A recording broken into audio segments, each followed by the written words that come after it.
ସମସ୍ତଙ୍କୁ ନମସ୍କାର। ସମସ୍ତେ ଚାଲନ୍ତୁ ମାନେ ବାକ୍ୟ ଦେଖିବା।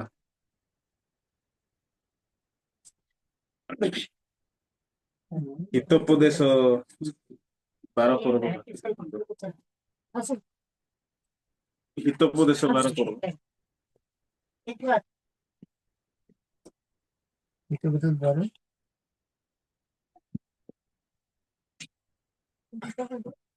25 ପଦ। ଗୋଟେ ପଦ ବାକ୍ୟ ଦେଖିବା। ହିତୋପଦେଶ 12 ପର୍ବ।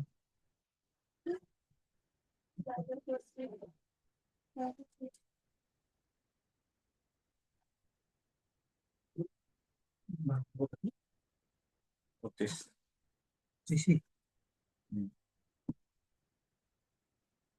ମନୁଷ୍ୟର ମନୋବ୍ୟଥା ମନକୁ ନତ କରେ, ମାତ୍ର ମଙ୍ଗଳର ବାକ୍ୟ ତାହାର ପରଶ ଜନ୍ମାଏ।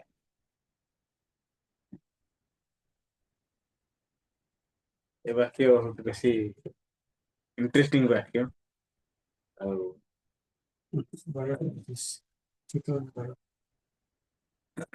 ଲୋକମାନେ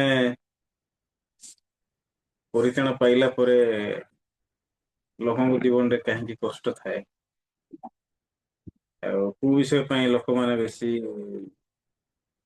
ଯନ୍ତ୍ରଣା ଅନୁଭବ କରନ୍ତି। ତ ଆମେ ଯଦି ଦେଖିବା ବାକ୍ୟ ଦ୍ଵାରା କହିଲେ, ସେଠି ସାନ ପୁଅ ଯିଏ ଅଛି, ଯିଏ କି ବାପାଙ୍କ ଘରେ, ଆଉ ଗୋଟେ ଦିନ ସେ ବାପାଙ୍କୁ କହୁଛନ୍ତି କି ବାପା ମୋର ସମ୍ପତ୍ତିର ଭାଗ ମତେ ଦେଇଦିଅ। ତ ବାପା ଯେତେବେଳେ ସାନ ପୁଅକୁ ସମ୍ପତ୍ତି ଦେଲେ, ଇଏ ସବୁ ଏକାଠି କଲା ଦୂର ଦେଶକୁ ଚାଲିଗଲା। ତ ଦୂର ଦେଶକୁ ଚାଲିଯିବାଟା ଏବେ ବହୁତ ପ୍ରକାର ବିଷୟ ଅଛି, ଯୋଉଟା କି ଆମେ ଯଦି ଚିନ୍ତା କରିବା କହିଲେ, ଆଉ ଦୂର ଦେଶକୁ ଯିବାର ଅର୍ଥ ହଉଛି ସେ ନିଜ ଉପରେ ଭରସା କରୁଛି, ନିଜକୁ ବିଶ୍ବାସ କରୁଛି, ଆଉ ନିଜ ଉପରେ ସେ ଆଶା ରଖିଛି। ତ ଜଣେ ଲୋକ ଯେତେବେଳେ ନିଜ ଉପରେ ଆଶା ରଖିଛି, ସେ ଅନ୍ୟ ଉପରେ ଆଶା ରଖିବାଟା, ବିଶ୍ବାସ କରିବାଟା ଏତେ ସହଜ ନାହିଁ। ସେଥିପାଇଁ ପରିତ୍ରାଣ ପାଇଲା ପରେ ମଧ୍ୟ ଆମ ସମସ୍ତଙ୍କ ଲାଇଫରେ କଷ୍ଟ କାହିଁକି ଅଛି, ଆଉ ସମସ୍ୟା କାହିଁକି ଆସୁଛି, ସେଇଟା ହଉଛି ଗୋଟେ କାରଣ ପାଇଁ ଆମେ ନିଜ ଉପରେ ବେଶୀ ଭରସା କରୁଛୁ। ଆଉ ନିଜ ଉପରେ ଭରସା କରିବାଟା ହଉଛି ବାଇବଲରେ ଦେଖି ଗୋଟେ ପାପ ଗୋଟେ ପାପ ସଦୃଶ। ଆଉ ଏ ସମୟରେ ମୁଁ ଯେତେବେଳେ ବାଇବଲ ଷ୍ଟଡି କରୁଛି, ଆଉ କଣ୍ଟିନ୍ୟୁସଲି ପରମେଶ୍ୱର ମତେ କଇନ ବିଷୟରେ ଚିନ୍ତା କରିବା ପାଇଁ ବନଉଛନ୍ତି। ଆଉ ହେବଲ ବିଷୟରେ ଚିନ୍ତା କରିବା ପାଇଁ ବନଉଛନ୍ତି। ଏମାନେ ଦିନେ ପ୍ରଭୁ ସମ୍ମୁଖରେ ଆ ଦୁଇ ପ୍ରକାର ନୈବେଦ୍ୟ ନେଇକି ଛିଡା ହେଉଛନ୍ତି। ଆଉ ସମାନ ଜାଗାରେ କେବଲ ପ୍ରଥମ ଜାତ କେତେକ ମେଷ ମାନଙ୍କର ମେଦ ରକ୍ତକୁ ନେଇକି ପ୍ରଭୁ ସମ୍ମୁଖରେ ଛିଡା ହେଲା। ଆଉ କଇନ ମଧ୍ୟ ପ୍ରଥମ ଫଳ ନେଇକି ଏ ଭୂମିର ଉତ୍ପନ୍ନ ଫଳ ନେଇକି ପ୍ରଭୁ ସମ୍ମୁଖରେ ଛିଡା ହେଲା। କିନ୍ତୁ କଇନର ନୈବେଦ୍ୟକୁ ପ୍ରଭୁ ଯେତେବେଳେ ଦେଖିଲେ, ଆଉ ପରମେଶ୍ୱର ଖୁସି ହେଇପାରିଲେନି। ପରମେଶ୍ୱର କଇନର ନୈବେଦ୍ୟକୁ ମଧ୍ୟ ସେଠି ଗ୍ରହଣ କରିପାରୁନାହିଁ। ତ କଇନର ନୈବେଦ୍ୟ ଯେତେବେଳେ ପ୍ରଭୁ ଗ୍ରହଣ କରିପାରୁନାହାନ୍ତି, କଇନ ବହୁତ କ୍ରୋଧ କରୁଛି। ଆଉ କାହିଁକି ପରମେଶ୍ୱର ମୋର ନୈବେଦ୍ୟକୁ ସେ ଗ୍ରହଣ କରୁନାହାନ୍ତି। କୋଉ କାରଣ ପାଇଁ ମତେ ରିଜେକ୍ଟ କରାହେଲା। ସେ ବହୁତ ଚିନ୍ତାରେ ପଡି ଯାଉଛନ୍ତି। ଆଉ ଯଦ୍ୟପି ସେ ପରମେଶ୍ୱରଙ୍କୁ କିଛି କହୁନାହାନ୍ତି, କିନ୍ତୁ ତାର ହୃଦୟ ଭିତରେ ସେ କ୍ରୋଧକୁ ରଖିକି ଯାଉଛନ୍ତି। ଆଉ ଦିନେ ତାର ଭାଇକୁ ସେ ହତ୍ୟା କରୁଛନ୍ତି। ତ ଆମେ ଚିନ୍ତା କରିବା, ଏଇଟା ଯଦି ଏଇଟା ସେ ହତ୍ୟା କଲା, ପ୍ରଭୁ ତାକୁ ଗ୍ରହଣ କଲେ ନାହିଁ, ତାର ନୈବେଦ୍ୟକୁ ଗ୍ରହଣ କଲେ ନାହିଁ, ସେଥିପାଇଁ ସେ ହତ୍ୟା କଲା, ଆମେ କହିପାରିବା। କିନ୍ତୁ ସେମିତି ନୁହଁ। କିନ୍ତୁ କଇନର ହୃଦୟ ଭିତରେ ନେଇକି ସେ ପ୍ରକାର ବିଷୟ ଥିଲା ଭିତରେ। ସେଥିପାଇଁ ଯେତେବେଳେ ପ୍ରଭୁ ତାକୁ ଗ୍ରହଣ କରୁନାହାନ୍ତି, ସେ ଜଣେ ମର୍ଡରର ହେଇଯାଉଛି ଆଉ ତାର ଭାଇକୁ ସେ ମର୍ଡର କରୁଛି। ସେଥିପାଇଁ ଆମେ ଯେତେବେଳେ ଆତ୍ମିକ ଜୀବନ ବଞ୍ଚୁଛୁ ଚର୍ଚ୍ଚରେ ଆଉ ପରମେଶ୍ୱରଙ୍କ ସମ୍ମୁଖରେ, ତ ଅଧିକାଂଶ ସମୟରେ ଆମ ଜୀବନରେ ମଧ୍ୟ ସେଠି ଗୋଟେ ବିଷୟ ଅଛି ଯୋଉଟା କି ଗ୍ରହଣ କରାଯାଇ ପାରିବ, ଆଉ ଗୋଟେ ବିଷୟ ଅଛି ଯୋଉଟା କି ଗ୍ରହଣ କରାଯାଇ ପାରିବ ନାହିଁ। ତ ଯେତେବେଳେ ଆମର ବିଷୟ ଯେତେବେଳେ ଗ୍ରହଣ କରାଯାଉନାହିଁ, ତ ମୋ ପାଖରେ ଫାଷ୍ଟ ଚିନ୍ତା କଣ ଆସୁଛି? ଏଁ? ମୁଁ ପଚାରିବି ଏବେ ଜଣକୁ। ଆମର ଆମର କିଛି ଗୋଟେ ବିଷୟ ଯେତେବେଳେ ଗ୍ରହଣ କରାଯାଉ ନାହିଁ, ତ ମୋର ହୃଦୟରେ ଫାଷ୍ଟ କଣ ଚିନ୍ତା ଆସୁଛି? ଧରି ନିଅନ୍ତୁ ମୁଁ ଆପଣ ମାନଙ୍କୁ ପଚାରିବି, ଯେତେବେଳେ ଆପଣ ମାନଙ୍କର କିଛି ଗୋଟେ ବିଷୟ ଗ୍ରହଣ କରାଯାଉନି ଚର୍ଚ୍ଚରେ, ତ ଫାଷ୍ଟ ବିଷୟ କଣ ଚିନ୍ତା ଆସୁଛି? ଏଁ?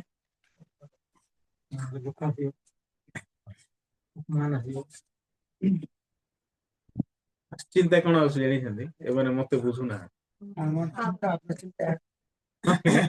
ଏମାନେ ମତେ ବୁଝୁନାହାନ୍ତି। ତ ଏମାନେ ବୁଝୁନାହାନ୍ତି ମାନେ କଣ? ତା ମୁଁ ବୁଝେଇବା ପାଇଁ ଚାହୁଁଛି, ମତେ ବୁଝ ବୋଲି। ହଁ କି ନାଇଁ? କହିଲେ ମତେ ପ୍ରଭୁଙ୍କ ସମ୍ମୁଖରେ ଯେତେବେଳେ ଛିଡା ହେଇଥିବେ, କହିନର ନୈବେଦ୍ୟ ଯେତେବେଳେ ଗ୍ରହଣ କରାଯାଇ ନଥିବ, କହିନ ପ୍ରଭୁଙ୍କୁ ବୁଝେଇବା ପାଇଁ ଚେଷ୍ଟା କରୁଥିବେ କି ନାଇଁ? ପରମେଶ୍ୱର, ମୁଁ ନିଜେ କିଛି ନ ଖାଇକି, ନିଜ ପାଇଁ ବଳକା ନ କରିକି ମୁଁ ଆପଣଙ୍କ ପାଇଁ ଆଣିଲି। କିନ୍ତୁ ଏତେ ସହଜରେ ଆପଣ ମୋର ନୈବେଦ୍ୟକୁ ଅଗ୍ରାହ୍ୟ କରୁଛନ୍ତି। ହଁ, ନୈବେଦ୍ୟକୁ ଅଗ୍ରାହ୍ୟ କଲେ ଠିକ ଅଛି, ଚଳିବ। କିନ୍ତୁ ଆପଣ ମତେ ବି ଅଗ୍ରାହ୍ୟ କରିଦେଲେ, ମତେ ବାହାର କରିଦେଲେ। ଏଇଟା କି ପ୍ରକାର ପ୍ରଭୁ ତମେ? କେତିକିଆ ପ୍ରଭୁ? ତ କହିନର ହୃଦୟରେ ସେ ପ୍ରକାର କୋଶ୍ଚିନ୍ ଯାକ ଆସିଥିବ ନା ଆସିନଥିବ? ତା ମାନେ କହିନ ଜଣେ ଲୋକ ପ୍ରଭୁଙ୍କୁ କଣ କହିବା ପାଇଁ ଚାହୁଁଛି? ତମେ ମତେ ମୋର ଲେଭେଲରେ ଗ୍ରହଣ କର। ହଁ କି ନାଇଁ? ତମେ ମତେ ମୋର ଲେଭେଲରେ ଗ୍ରହଣ କର।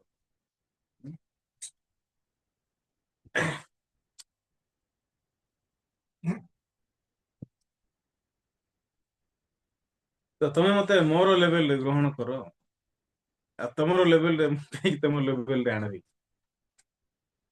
କିନ୍ତୁ ନୈବେଦ୍ୟ ସେଠି ପରମେଶ୍ୱର ଗ୍ରହଣ କରିବା ବିଷୟ ମଧ୍ୟ ବାଇବଲରେ ପ୍ରକୃତରେ ଲେଖା ହେଇଛି। ଆଉ ଆମେ ଯଦି ଚିନ୍ତା କରିବା ସେଠି ଏଭ୍ରି ପୁସ୍ତକ 9 ପର୍ବର 22 ପଦ ବାକ୍ୟରେ ଲେଖା ହେଇଛି। ପୁଣି ବ୍ୟବସ୍ଥା ଅନୁସାରେ ପ୍ରାୟ ସମସ୍ତ ବିଷୟ ରକ୍ତ ଦ୍ୱାରା ସୂଚୀକୃତ ହୁଏ। ଆଉ ରକ୍ତପାତ ବିନା ପାପ ମୋଚନ ହୁଏ ନାହିଁ। ତ ବାଇବଲରେ ଦେଖିଲେ ରକ୍ତପାତ ବିନା ପାପ ମୋଚନ ହବ ନାହିଁ। ଆଜି କହି ନ ହେବ ଲୋ ପ୍ରଭୁଙ୍କ ସମ୍ମୁଖରେ ଛିଡା ହେଇଛନ୍ତି, କୋଉ କାରଣ ପାଇଁ? ଯେହେତୁ ହୃଦୟରେ ପାପ ଅଛି। ଯେହେତୁ ହୃଦୟରେ ଯେହେତୁ ପାପ ଅଛି, ପାପ ଯେମିତି ଏମାନଙ୍କର ଢଙ୍କା ଯିବ, ପାପ ଯେମିତି ଏମାନଙ୍କର ମୋଚନ ହବ, ସେ ଗୋଟେ କାରଣକୁ ନେଇକି ଏମାନେ 2 ଜଣ ପ୍ରଭୁଙ୍କ ସମ୍ମୁଖରେ ଛିଡା ହେଇଛନ୍ତି। କିନ୍ତୁ ଜଣଙ୍କର ପ୍ରକୃତିରେ ଢଙ୍କା ହଉଛି, ଆଉ ଜଣଙ୍କର ଢଙ୍କା ହଉନି। ତ ଯାହାର ଢଙ୍କା ହଉଛି ସେ ବେଶୀ ଖୁସି ଥିବେ, କିନ୍ତୁ ଯାହାର ଢଙ୍କା ଯାଉନାହିଁ ସେ ବେଶୀ ବିଜାର ହଉଥିବ। ମୁଁ ଏଥର ଗୋଟେ ଜାଗାକୁ ଯାଇଥିଲି, ମତେ ଇନଭାଇଟେସନ କରାହେଇଥିଲା। ଜଣେ ପାଷ୍ଟର ସେ ଜାଗାରେ ପ୍ରଚାର କରୁଥିଲେ, ମୁଁ ବାକ୍ୟ ଶୁଣିଲି ତାଙ୍କର। ସେ ପ୍ରକାଶିତ ବାକ୍ୟ କହୁଛନ୍ତି, ଠିକ ଅଛି ସେ ତାଙ୍କର ଷ୍ଟାଣ୍ଡାର୍ଡରେ, କିନ୍ତୁ ସେଟା ପାପ କ୍ଷମାର ବିଷୟ ନାହିଁ, ମନ ପରିବର୍ତ୍ତନ ବିଷୟ କିଛି ନାହିଁ। ତ ଜଣେ ଲୋକ ଯଦି ପ୍ରକାଶିତ ବାକ୍ୟ ଦରକାର, କିନ୍ତୁ କେତେବେଳେ ଦରକାର? ଯେତେବେଳେ ମନ ପରିବର୍ତ୍ତନ କରିଥିବ, ଯେତେବେଳେ ପାପ କ୍ଷମାର ବାକ୍ୟ ପ୍ରକୃତରେ ଥିବ, ସେତେବେଳେ ଦରକାର କି ନାହିଁ? ତ ମନ ପରିବର୍ତ୍ତନ ଲାଇଫ ପ୍ରକୃତିରେ କିଏ ବଞ୍ଚି ପାରିବ? ଯିଏ ପାପ କ୍ଷମା ପାଇଛି ସେ ହିଁ ବଞ୍ଚି ପାରିବ। ସେଥିପାଇଁ ବାଇବଲରେ ନାଇଁକି ସେଠି ବାପ୍ତିସ୍ମ ବିଷୟରେ ପ୍ରାଞ୍ଜଳ ଭାବରେ ପ୍ରଭୃତରେ ଲେଖା ହେଇଛି। ଆମେ ଯଦି ବାପ୍ତିଜିତ ହେଇଛେ, ଆମେ ମରଣରେ ଖ୍ରୀଷ୍ଟଙ୍କ ସହିତ ମରିଅଛୁ ଲେଖା ହେଇଛି। ଆଉ ତାହାଙ୍କ ସହିତ ମଧ୍ୟ ପୁନରୁତ୍ଥିତ ହେଇଛି ଲେଖା ହେଇଛି। ତ ବାପ୍ତିସ୍ମର ଅର୍ଥ କଣ? ମରଣ, ସମାଧି କ୍ରିୟା। ଯୀଶୁ ଯେତେବେଳେ ମାଥି ପୁସ୍ତକ 3 ପର୍ବରେ ୟହନଙ୍କ ପାଖକୁ ଗଲେ, ୟହନ ବାପ୍ତିସ୍ମ ଦଉଥିଲେ, ଯୀଶୁ ଗଲେ କହିଲେ ମତେ ବାପ୍ତିସ୍ମ ଦିଅ ବୋଲି। ଯୋହନ ନିବାରଣ କରି କହିଲେ ଲେଖା ହେଇଛି, ପ୍ରଭୁ ଆପଣଙ୍କର ବନ୍ଧନ ଫିଟେଇବା ପାଇଁ, ପାଦୁକାର ବନ୍ଧନ ଫିଟେଇବା ପାଇଁ ମୁଁ ଯୋଗ୍ୟ ନାହିଁ। ଆପଣ ମୋ ପାଖକୁ ଆସିଛନ୍ତି, ମୁଁ ସିନା ଆପଣଙ୍କ ଠାରୁ ବାପ୍ତିସ୍ମ ନେବା ଆବଶ୍ୟକ ବୋଲି ଯୋହନ ଯୀଶୁଙ୍କୁ ଉତ୍ତର ଦେଲେ। ତ 3 ପର୍ବର 13, 14, 15 ଯଦି ଆମେ ଦେଖିବା କହିଲେ ଯୀଶୁ କଣ ଉତ୍ତର ଦେଇଛନ୍ତି? ଏବେ ତୁ ସମତ ହେଇଯା। ଏବେ ସମତ ହେଇଯା ମାନେ କଣ? ତୁ ଆଉ ବୁଝିବା ପାଇଁ ଚେଷ୍ଟା କରେ ନା କି ବୁଝିକି ମତେ ବାପ୍ତିସ୍ମ ଦେବା ପାଇଁ ଚାହାଁ ନା, କିନ୍ତୁ ତୁ ମୁଁ ଯେମିତି କହିଲେ ତୁ ସେମିତି ଖାଲି ତୁ ଗ୍ରହଣ କରେ। ତୁ ଖାଲି ମତେ ମୋ ଉପରେ ହସ୍ତ ନିର୍ଭର କରେ ଆଉ ମତେ ବାପ୍ତିସ୍ମ। ତ ଯୀଶୁ ଏତିକି କହିବା ପାଇଁ ଚାହୁଁଛନ୍ତି, କିନ୍ତୁ ଯୋହନ କଣ କହୁଛନ୍ତି? ପ୍ରଭୁ ମୁଁ ଆପଣଙ୍କର ପାଦୁକାର ବନ୍ଧନ ଫିଟେଇବା ପାଇଁ ଯୋଗ୍ୟ ନାହିଁ। ଆପଣ ମୋ ପାଖକୁ ଆସିଛନ୍ତି କି? ଏଇଟା କେମିତି ହବ? ତେବେ ଇଏ ଯୀଶୁଙ୍କୁ କେମିତି ଗ୍ରହଣ କରିବା ପାଇଁ ଚାହୁଁଛି? ଯୀଶୁଙ୍କୁ ପ୍ରକୃତରେ କେମିତି ପ୍ରକୃତରେ ଦେଖୁଛି? ୟାର ନିଜର ଗୋଟେ ଷ୍ଟାଣ୍ଡାର୍ଡ ଅଛି, ଆଉ ନିଜର ଷ୍ଟାଣ୍ଡାର୍ଡରେ ଯୀଶୁଙ୍କୁ ମାନିଛି। ସେଥିପାଇଁ ଯୀଶୁ ତାଙ୍କୁ ସିଧା କହିଲେ ତୁ ରାଜି ହେଇଯା, ତୁ ରାଜି ହେଇଯା। ତୁ ରାଜି ହେଲେ ଆମର ଧର୍ମ, ଓଡିଆରେ ଧର୍ମ କର୍ମ ଲେଖା ହେଇଛି, କିନ୍ତୁ ଇଂଲିଶ ରେ କଣ ଲେଖା ହେଇଛି? ରାଇଚିୟସନେସ ଲେଖା ହେଇଛି। ହଁ କି ନାଇଁ? ଇଂଲିଶ ରେ ରାଇଚିୟସନେସ। ଧର୍ମ କର୍ମ ମାନେ ଓଡିଆରେ ଏଟା ହଉଛି ଗୋଟେ କର୍ମ ଗୋଟେ ଅଲଗା ଯାଉଛି, ଧର୍ମ ଗୋଟେ ଅଲଗା ଯାଉଛି କି ନାଇଁ? ଧର୍ମ ମାନେ ସେବା, ହଁ କି ନାଇଁ? ଧର୍ମ ବୋଲେ ସେବା ଆକ୍ଚୁଆଲି। କର୍ମ ମାନେ କଣ? ଯାହା ଆମେ କରିକି ପାଇବା। ତ ସେଥିପାଇଁ ଲୋକ କଣ କହୁଛନ୍ତି? କର୍ମ କଲେ ଫଳ ପାଇବ କହୁଛନ୍ତି। ସେଥିପାଇଁ ଯୀଶୁଙ୍କ ମଧ୍ୟ ଯୋହନ ଯେତେବେଳେ ଦେଖୁଛନ୍ତି, କଣ ବୋଲି ଦେଖୁଛନ୍ତି? ଏ ପ୍ରଭୁ ଏଇଟା କେମିତି ହବ? ମୁଁ ଏଇଟା କଣ ଉଲ୍ଟା ହେଉଛି? ଆପଣ ହଉଛନ୍ତି ଈଶ୍ୱରଙ୍କର ପୁତ୍ର, ମୁଁ ହଉଛି ମନୁଷ୍ୟ ଠାରୁ ଜାତ। ଯେତେ ଯାହା ହେଲେ ବି ଆପଣ ମୋ ଠାରୁ ବଡ ଅଛନ୍ତି, କିନ୍ତୁ ମୁଁ ଯେତେ ମୁଁ ଆପଣ ମାନେ ବାପ୍ତିସ୍ମ ଦେଲେ ସୁଦ୍ଧା, ଲୋକମାନେ ମୋ ପାଖରେ ଆସିଲେ ସୁଦ୍ଧା, ମୁଁ ହଉଛି ଜଣେ ଲୋକ ଆପଣଙ୍କ ତଳେ। ତ ଏଇଟା ବୁଝି ହଉନି ପ୍ରଭୁ। ସେଥିପାଇଁ ମୁଁ ବୁଝିପାରୁନି ଏଇଟା କେମିତି ପ୍ରକୃତରେ ମୁଁ ଆପଣଙ୍କ ଉପରେ ହାତ ପ୍ରକୃତରେ ରଖିବି। ଏ ଯୋହନର ଉତ୍ତରକୁ ଦେଖିବାକୁ ହେଲେ ସେ ପ୍ରକାର। ସେଥିପାଇଁ ସେ କଣ ଚାହୁଁଛନ୍ତି ଜାଣିଛନ୍ତି? ବୁଝିବା ପାଇଁ ଚାହୁଁଛନ୍ତି, ଜାଣିବା ପାଇଁ ଚାହୁଁଛନ୍ତି, ହଁ କି ନାଇଁ? କିନ୍ତୁ ଯୀଶୁ କଣ କହୁଛନ୍ତି? ତୁ ଏବେ ରାଜି ହେଇଯା। ସମତ ହେ ମାନେ କଣ? ରାଜି ହେଇ ତୁ ଏଗ୍ରି ହେ, ହଁ କି ନାଇଁ? ତ ଯୋହନ ଯଦି ଏଗ୍ରି ହେବେ, ବେଶୀ ସହଜ ନା ବେଶୀ ସହଜ ନାହିଁ? ବେଶୀ ସହଜ। ତ ଆତ୍ମୀୟ ଜୀବନ ବଞ୍ଚିବାଟା କାହିଁକି କଷ୍ଟ? ଚର୍ଚ୍ଚ କୁ ଯିବାଟା କାହିଁକି କଷ୍ଟ? କୋଉ କାରଣ ପାଇଁ କଷ୍ଟ? ଚର୍ଚ୍ଚ ର ସ୍ୱର ଶୁଣିବା ଟା କାହିଁକି ବେଶୀ କଷ୍ଟ? ବେଶୀ ଦୂର ସେଥିପାଇଁ କଷ୍ଟ କି? ନାଇଁ ବାକ୍ୟ ବୁଝି ହଉନାହିଁ ସେଥିପାଇଁ ବେଶୀ କଷ୍ଟ? ନାଇଁ ଏଇଟା ବାକ୍ୟ ଟିକେ ବୁଝିପାରୁନାହିଁ ସେଥିପାଇଁ ବହୁତ କଷ୍ଟ? ଏ ବାକ୍ୟ ବୁଝିଲେ ସିନା ଗ୍ରହଣ କରିହବ କି କିଛି ଦିନ ଆଗକୁ ବଢି ହବ। ଏମିତି କହିବା ଠିକ? ନା ଯୀଶୁ ଯେମିତି କହୁଛନ୍ତି ସେମିତି ଗ୍ରହଣ କରିବାଟା ଠିକ? ସେଥିରେ ପରିଚାରକ ମାନେ ଅଛନ୍ତି ଯୋଉମାନେ କି ପୂର୍ବରୁ କଣ ଚିନ୍ତା କରୁଥିଲେ? ଏ ପାଣିକୁ କେମିତି ପ୍ରକୃତରେ ପକେଇବ ଆଉ ସେଇଟାକୁ କାଢିକି ଆଉ ଭୋଜିର ଅର୍ଧକ୍ଷ ମାନଙ୍କୁ ଦବୁ। ଏଇଟା କଣ ଲାଜ ହବୁ ନାଇଁ କି? ପରିଚାରକ ମାନେ ଗୋଟେ ସମୟ ଅଛି ସେମିତି ଚିନ୍ତା କରୁଛନ୍ତି। କିନ୍ତୁ ସମୟ ଅଛି ପରିଚାରକ ମାନେ ଯିଶୁ ଯାହା କହିଲେ ସେଇଟା ଶୁଣୁଛନ୍ତି। ସେଥିପାଇଁ ବାଇବଲରେ ନାଇକି ସବୁର କାଳ ଅଛି। ହଁ କି ନାଇଁ? ସବୁର କାଳ ଅଛି। ସବୁର କାଳ ଅଛି ମାନେ କଣ? ପରମେଶ୍ୱର ନେଇକି ସମୟକୁ ନିର୍ଦ୍ଧାରିତ କରିଛନ୍ତି। ମනුଷ୍ୟ ଯେତିକି ପର୍ଯ୍ୟନ୍ତ ବଞ୍ଚୁ ଯେତିକି ପର୍ଯ୍ୟନ୍ତ ବାକ୍ୟ ଶୁଣିବ ସେତିକି ପର୍ଯ୍ୟନ୍ତ ଖାଇବ ପିଇବ। ଆଉ କେତେବେଳେ ଶୋଇବ କେତେବେଳେ କୁଆଡେ ଯିବ? ଏଇଟା ଆମେ ଜନ୍ମ ହେବା ପୂର୍ବରୁ ସ୍ଥିର ହେଇଛି ନା ହେଇନାହିଁ? ଆଜି ଆମେ ଏ ଜାଗାରେ ଉପାସନା କରୁଛୁ। ଏଇଟା ଆଜି ଆମେ ଫିକ୍ସ କଲୁ ନା ତା ପୂର୍ବରୁ ଫିକ୍ସ ହେଇଥିଲା? ଆମେ ଅନୁଗୁଳକୁ ଆଇବୁ ଏଇଟା ଆମେ ଫିକ୍ସ କଲୁ ନା ଚର୍ଚ୍ଚ ଫିକ୍ସ କଲେ ନା ପ୍ରଭୁ ପୂର୍ବରୁ ଫିକ୍ସ କରୁଥିଲେ? ଆପଣ ମାନେ ଅନୁଗୁଳରେ ପରିତ୍ରାଣ ପାଇବେ ଆଉ ଧାର୍ମିକ ହେବେ ଚର୍ଚ୍ଚ ଚର୍ଚ୍ଚ ସହିତ କନେକ୍ଟେଡ ହେବେ ଏଇଟା ଏବେ ଫିକ୍ସ ହେଲା? ଆପଣମାନେ ଯୋଉ ଦିନ ପରିତ୍ରାଣ ପାଇଲେ ସେଦିନ ଫିକ୍ସ ହେଲା ନା ତା ପୂର୍ବରୁ ଫିକ୍ସ ହେଇସାରିଥିଲା? ତା ପୂର୍ବରୁ କି ନାଇଁ ଏତେ ଯାହା ବି ପ୍ରଭୁତ୍ୱରେ ପୃଥିବୀରେ ହଉଛି ନାହିଁ ପରମେଶ୍ୱର ନାଇଁ କି ଆରମ୍ଭରୁ କଣ କରିଛନ୍ତି ଫିକ୍ସ କରିଛନ୍ତି। ପରମେଶ୍ୱର ଯୋଜନା କରିଛନ୍ତି ତାଙ୍କ ଭିତରେ କରିନାହାନ୍ତି ତ ଯିଶାୟା ପୁସ୍ତକରେ ଯଦି ଆମେ ବାକ୍ୟ ଗୋଟେ ଦେଖିବା ଯିଶାୟା ନାହିଁ ଜିରିମିୟା ପୁସ୍ତକ ଜିରିମିୟା ପୁସ୍ତକ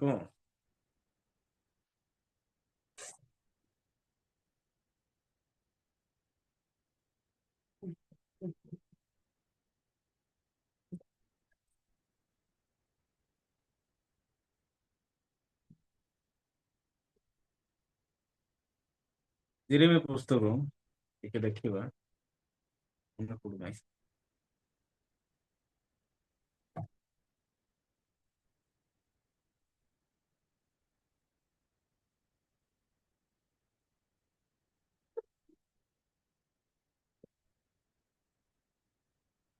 ଜିରିମିୟା ତିନି ତିନି ଜିରିମିୟା ପୁସ୍ତକ 3 ପର୍ବ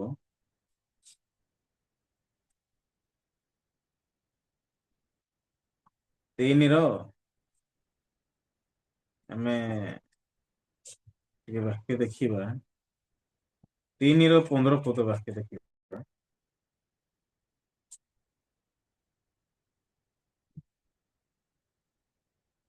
14 ଆଉ 15 ପଦ ଦେଖବ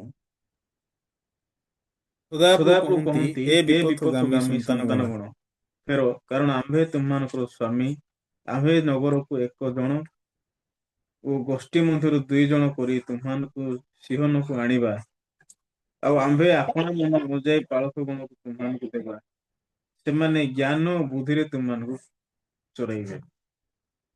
ତ ଏ ଜାଗାରେ କଣ ଲେଖା ହେଇଛି ଏ ବିପଥଗାମୀ ସନ୍ତାନ ଗଣ ଫେର ଲେଖା ହେଇଛି। ତ ବିପଥଗାମୀ ସନ୍ତାନ ଗଣ ମାନେ କଣ ବିପଥ ମାନେ ପ୍ରଭୁଙ୍କର ରାସ୍ତା ଛାଡିକି ନିଜର ରାସ୍ତା ଗୋଟେ ଲୋକ ମଣିଷ ରଖିଛି ନିଜର ରାସ୍ତାରେ ଲୋକ ସବୁ ଛିଡା ହେଇଛି ସେଥିପାଇଁ ପ୍ରଭୁ କହିଲେ ଏ ବିପଥଗାମୀ ସନ୍ତାନ ମାନେ ଫେର କାରଣ ଆମ୍ଭେ ତୁମମାନଙ୍କର ସ୍ୱାମୀ ଲେଖା ହେଇଛି। ପ୍ରଭୁ ଯଦି ମୋର ସ୍ୱାମୀ ହେଲେ ମୁଁ କିଏ ପରମେଶ୍ୱର ଯଦି ମୋର ସ୍ୱାମୀ ହେଲେ ମୁଁ କିଏ ସ୍ତ୍ରୀ ହଁ କି ନାଇଁ ତ ମୁଁ ହଉଛି ସ୍ତ୍ରୀ ତ ମୁଁ ଯଦି ସ୍ତ୍ରୀର ଡ୍ରେସ ପିନ୍ଧିବି ହେଲେ ସ୍ୱାମୀର ପ୍ରେମ ପାଇବି ମୁଁ କାହାର ପ୍ରେମ ପାଇବି କିନ୍ତୁ ମୁଁ ଯଦି ସ୍ତ୍ରୀ ହେଇକି ସ୍ୱାମୀର ପ୍ରେମ ସ୍ୱାମୀର ଡ୍ରେସ ପିନ୍ଧିବି ହେଲେ ଉଲ୍ଟା କି ନାଇଁ ତ ମତେ ସ୍ୱାମୀ ଠାରୁ ଅନୁଗ୍ରହ ପାଇବା ପାଇଁ ହେଲେ କାହାର ଡ୍ରେସ ପିନ୍ଧିବାର ଅଛି ସ୍ତ୍ରୀର ଡ୍ରେସ ପିନ୍ଧିବାର ଅଛି ସେଥିପାଇଁ ପରମେଶ୍ୱର ଏଠି କହୁଛନ୍ତି କାରଣ ଆମ୍ଭେ ତୁମମାନଙ୍କର ସ୍ୱାମୀ ଆମ୍ଭେ ନଗରରୁ 1 ଜଣ ଗୋଷ୍ଠୀ ମଧ୍ୟରୁ 2 ଜଣ କରି ତୁମମାନଙ୍କୁ ସିଓନକୁ ଆଣିବା ଲେଖା ହେଇଛି। ତା ମାନେ ତୁମମାନଙ୍କୁ ଗୋଷ୍ଠୀ ମଧ୍ୟରୁ 2 ଜଣ କରିକି ମୁଁ ତୁମମାନଙ୍କୁ ସିଓନକୁ ଆଣିବି କହୁଛନ୍ତି। ତ ଆମେ ଜଣେ ଲୋକ ଜଗତରେ ରହୁଛୁ ତ ପ୍ରଭୁ ଆମକୁ 2 ଜଣ କରିକି ତମକୁ ମାନେ କୁଆଡେ ଆଣିବି ଲେଖା ହେଇଛି ସିଓନକୁ ଆଣିବି କହୁଛନ୍ତି। ତାମାନେ ପରମେଶ୍ୱର ମତେ କାହାକୁ ଦେବା ପାଇଁ ଚାହୁଁଛନ୍ତି ଜାଣିଛନ୍ତି କି ଯୀଶୁଙ୍କୁ ଦେବା ପାଇଁ ଚାହୁଁ ହଁ କି ନାଇଁ ଆଉ ଯୀଶୁ ଆଉ ମତେ 1 କରିବା ପାଇଁ ଚାହୁଁଛନ୍ତି। ସେଥିପାଇଁ ମୁଁ ଯୀଶୁଙ୍କ ଭିତରେ ଯେତେବେଳେ ପ୍ରବେଶ କରିବି ଯୀଶୁ ମତେ ନାଇକି କଢେଇକି ନେବେ ଯୀଶୁ ମତେ ଚରେଇବେ ସେ ହଉଛନ୍ତି ମୋର ଆତ୍ମାର କଣ ସେ ନାଇଁ କି କଣ ଲେଖା ହେଇଛି ଆପଣା ମନ ଅନୁଯାୟୀ ଲେଖା ହେଇଛି ତଳେ ଲେଖା ହେଇଛି ପାଳକ ଗଣକୁ ତୁମମାନଙ୍କୁ ଦେବା ମାନେ ସେ ନେଇକି ତାର ମନ ତାର ବୁଦ୍ଧି ତାର ଜ୍ଞାନ ଅନୁସାରେ ମତେ ଚରେଇବେ ତେବେ ସେତେବେଳେ ମୋର ଜୀବନ ବେଶୀ ଖୁସି ହେବ ଆଉ ମୁଁ ବେଶୀ ଖୁସି ହେବି ସେ ସମୟରେ କିନ୍ତୁ ମୁଁ ଯଦି ପ୍ରଭୁଙ୍କ ଭିତରେ ପ୍ରବେଶ କଲା ପରେ ମଧ୍ୟ ଯଦି ମୁଁ ନିଜ ଉପରେ ଭରସା କରୁଛି ନିଜ ଉପରେ ଯଦି ଆଶା ରଖିଛି ସାନ ପୁଅ ଯେମିତି ନିଜ ଉପରେ ଆଶା ରଖିକି ବାପାଙ୍କ ସମ୍ପତ୍ତି ମାଗିକି ଦୂରକୁ ଯାଇକି କଷ୍ଟ ପାଉଛନ୍ତି ଚର୍ଚ୍ଚ ଭିତରେ ରହିଲା ବେଳକୁ ବଞ୍ଚିଲା ବେଳକୁ ମୋ ପାଖରେ ଯଦି ନିଜ ଉପରେ ଭରସା ରଖିବାର ଦୁନିଆ ଯଦି ଅଛି ହେଲେ ମୁଁ ବି ସମାନ ସେ କଷ୍ଟ ପ୍ରକୃତରେ ପାଇବି। ଲୋକମାନେ ପାପ କ୍ଷମା ପାଇବା ପାଇଁ ବେଶୀ କଷ୍ଟ କରୁଛନ୍ତି। ପରିତ୍ରାଣ କେମିତି ପାଇବୁ ସେଥିପାଇଁ ଲୋକ ପ୍ରକୃତରେ ଆଁ, କେମିତି ପ୍ରକୃତରେ ବଞ୍ଚୁଛନ୍ତି? ପାପ ସ୍ୱୀକାର କରିକି ପ୍ରକୃତରେ ବଞ୍ଚୁଛନ୍ତି, ବ୍ୟବସ୍ଥା ପାଳନ କରୁଛନ୍ତି। ସତ୍ୟରେ ଯଦି ଆମେ ଚିନ୍ତା କରିବା କହିଲେ ଲୋକ ନାଇଁକି କେହି ବି ବ୍ୟବସ୍ଥା ପାଳନ କରୁନା। ଜଣେ ଯଦି ଗୋଟେ ବି ବ୍ୟବସ୍ଥା ପାଳନ କରିବ ଲୋକ ଜାଣିବେ ମୁଁ ପାରିବି ନାହିଁ। ଆଜିକାଲି ଆମର ବାଇବଲ ଷ୍ଟଡି ଚାଲିଛି, ଆଉ ପ୍ରେଜେଣ୍ଟେସନ ଚାଲିଛି। ସବୁ ପାଠ ଦେଉଛନ୍ତି, ତ ବେଳେବେଳେ ନାଇଁକି ମତେ ଅଳସୁଆ ଲାଗୁଛି। ବାଇବଲ ପଢିବାକୁ ବି ଅଳସୁଆ ଲାଗୁଛି, ଆଉ ପ୍ରେଜେଣ୍ଟେସନ ଲେଖିବାକୁ ବି ଅଳସୁଆ ଲାଗୁଛି। ଆଉ ଲେଖିଲେ କଣ ଯେମିତି ସେମିତି ଲେଖି ହବ କି?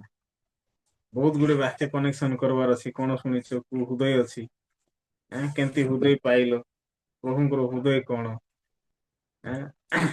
ସେଟା ସବୁ ପ୍ରଭୃତିରେ ଲେଖବାର ଅଛି। ଆଉ ନିଜର ଚିନ୍ତାକୁ ପ୍ରତିଫଳିତ କରବାର ଅଛି।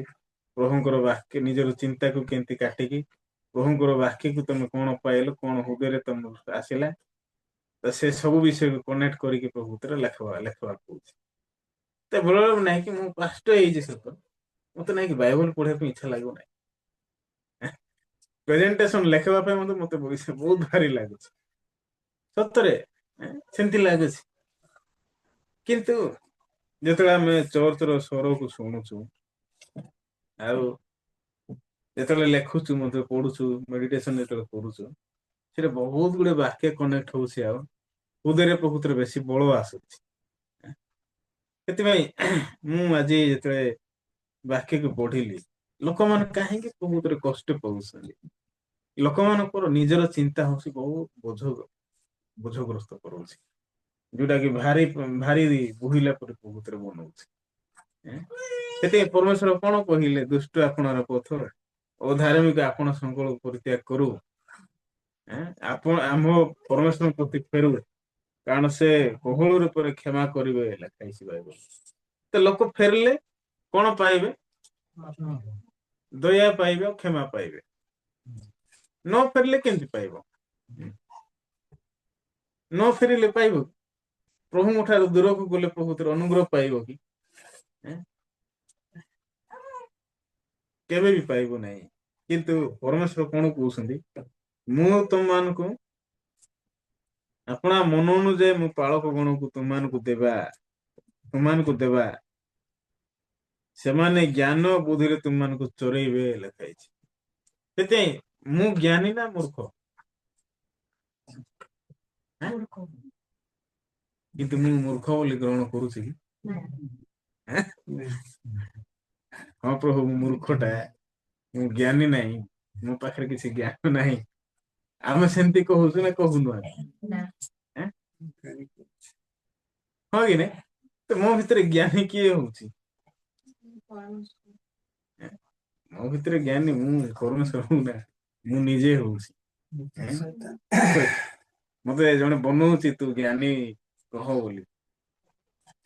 ହଁ କି ନାଇଁ? ସାନ ପୁଅକୁ କିଏ ବନେଇଲା? ତୁ ବାପାଙ୍କ ଠାରୁ ଦୂରକୁ ଗଲେ ଏକା ତୁ ନିଜେ କିଛି କରିପାରିବୁ ବୋଲି। ବାପାଙ୍କୁ ତୋର ସମ୍ପତ୍ତି ମାଗେ, ଦୂର ଦେଶକୁ ଯା, କିଏ ତାକୁ ବନେଇଲା? ତା ଭିତରେ ଆଉ ତାର ମାଲିକ ଜଣେ ଅଛନ୍ତି, ସିଏ ବନେଇଲେ। ସେଥିପାଇଁ ତାର ଯେହେତୁ ମାଲିକ ଭିତରେ ଅଛନ୍ତି, ଏ ବାପାଙ୍କ ଘରେ କେମିତି ପ୍ରକୃତିରେ ରହିପାରିବ? ସେଥିପାଇଁ ଦିନେ ବାପାଙ୍କ ସମ୍ପତ୍ତି ମାଗିଲା, ପଳେଇଲା। କିନ୍ତୁ ଯେତେବେଳେ ବାପାଙ୍କୁ ସମ୍ପତ୍ତି ମାଗିଲା, ଯେତେବେଳେ ପଳେଇଲା, ଇଏ ପାଖରେ ବହୁତ ସମସ୍ୟା ଆସିଲା। ଗୋଟେ ସମୟ ଥିଲା ୟା ପାଖରେ ସବୁ କିଛି ଥିଲା।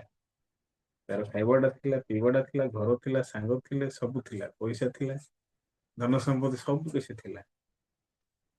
ହେଲେ ସେଟା କେତେ ବର୍ଷ ପ୍ରକୃତିରେ ରହିବ? କେତେ ଦିନ ସେଟା ଲାଷ୍ଟିଂ କରିବ? କେତେ ଦିନ ତା ଉପରେ ଇଏ ପ୍ରକୃତିରେ ନିର୍ଭର କରିକି ବଞ୍ଚିବ? ଗୋଟେ ସମୟ ଆସୁଛି ତା ପାଖରେ କଣ ଆସୁଛି? ଦୁର୍ଭିକ୍ଷ ଆସୁଛି। ଯେତେବେଳେ ଦୁର୍ଭିକ୍ଷ ଆସିଲା ତାର ଲାଇଫରେ, ଇଏ ବହୁତ କଷ୍ଟ ପାଉଛି। ସେତେବେଳେ କଣ ମନେ ପକଉଛି? ମୁଁ ଏ ଜାଗାକୁ ଆସିଲି, କିନ୍ତୁ କଣ ଲାଭ ହେଲା? କିନ୍ତୁ ମୋ ବାପାଙ୍କ ବିଷୟରେ ଯେତେବେଳେ ଚିନ୍ତା କରେ, ବାପାଙ୍କର ଖାଦ୍ୟ ଅଛି, ମୂଲିଆ ମାନେ ଖାଇକି ବଳୁଛି, କିନ୍ତୁ ମୁଁ ଭୋକରେ ମରୁଛି। ୟାକୁ କିଏ ପଠେଇଲେ ତୁ ଯାଇକି ଭୋକରେ ମରେ ବୋଲି? ଇଏ ନାଇଁ କି ଯୋଉ ଚିନ୍ତାକୁ ଗ୍ରହଣ କରିକି ଯାଇଛି, ଏଇ ଗୋଟେ ଚିନ୍ତା ପାଇଁ ସେ ଭୋକରେ ମରୁଛି। କିନ୍ତୁ ଗୋଟେ ଦିନ ସେ ମନେ କଲା, ଫେରିବାକୁ ଚିନ୍ତା କଲା, ନାଇଁ ମୁଁ ଏଠି ରହିଲେ ପ୍ରକୃତରେ ମରିଯିବି, ମତେ ନିହାତି ବାପାଙ୍କ ଆଡକୁ ଫେରିବାର ଅଛି, ବାପାଙ୍କ ଆଡକୁ ପ୍ରକୃତରେ ମତେ ଫେରବାର ଅଛି। କିନ୍ତୁ ବାପା କଣ ମତେ ଗ୍ରହଣ କରିବେ? ଯଦି ମୁଁ ବର୍ତ୍ତମାନ ଫେରିଯିବି, କିନ୍ତୁ ବାପା କଣ ପୂର୍ବପରି ମତେ ଏବେ ଗ୍ରହଣ କରିବେ? ଇଏ ଆହୁରି ଚିନ୍ତା ଗ୍ରହଣ କରୁଛି। କିନ୍ତୁ ସମୟ ଆସୁଛି, ଇଏ କାମ ବି ଖୋଜୁଛି, କାମ ମିଳୁନାହିଁ। ଲାଷ୍ଟ ଗୋଟେ କାମ ମିଳିଲା ଘୁଷୁରୀ ଚରେଇବା ପାଇଁ। ଘୁଷୁରୀ ବି ଚରେଇଲା, କିନ୍ତୁ ଏ ଘୁଷୁରୀ ଚରେଇଲା ପରେ ମଧ୍ୟ ମାଲିକ ତାକୁ କିଛି ଖାଦ୍ୟ ଦଉନାହାନ୍ତି କି ପଇସା ଦଉନାହାନ୍ତି। ସେତେବେଳେ ମନେ ପକଉଛି, ମୋର ବାପାଙ୍କର ଖାଦ୍ୟ କେତେ ମୂଲ୍ୟବାନ। ମୂଲିଆ ମାନେ ଖାଇକି ବଳୁଛି। ମୁଁ ଏବେ ଯିବି ବାପାଙ୍କୁ କହିବି, ବାପା ତମ ବିରୁଦ୍ଧରେ ଈଶ୍ୱରଙ୍କ ବିରୁଦ୍ଧରେ ମୁଁ ପାପ କଲି। ମତେ ଆଉ ତମ ପୁଅ ପରି ମତେ ଗ୍ରହଣ କର ନାହିଁ, ମତେ ମୂଲିଆ ପରି ରଖ। ଇଏ ସେ ପ୍ରକାର ନିଷ୍ପତ୍ତି ନେଇକି ଆସିଲା। ବାପା ଯେତେବେଳେ ଦେଖୁଛନ୍ତି, ତାର ପୁଅ ପ୍ରକୃତିରେ ଫେରିବାଟା, ବାପା ବେଶୀ ଖୁସି। କାହିଁକି ଖୁସି ଜାଣିଛନ୍ତି? ବାପା ଗୋଟେ ବିଷୟକୁ ଆବିଷ୍କାର କଲେ। କଣ ବୋଲି ଟିକେ ଆମେ ସେ ବାକ୍ୟକୁ ଦେଖିବା, ଲୁକ ପୁସ୍ତକ।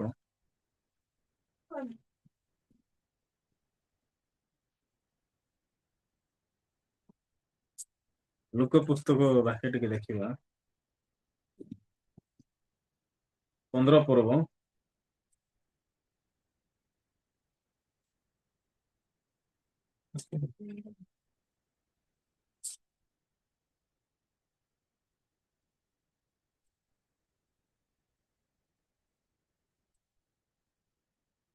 ବତିଶ ପଦ ଦେଖନ୍ତୁ। 15 ପର୍ବର 32 ପଦ।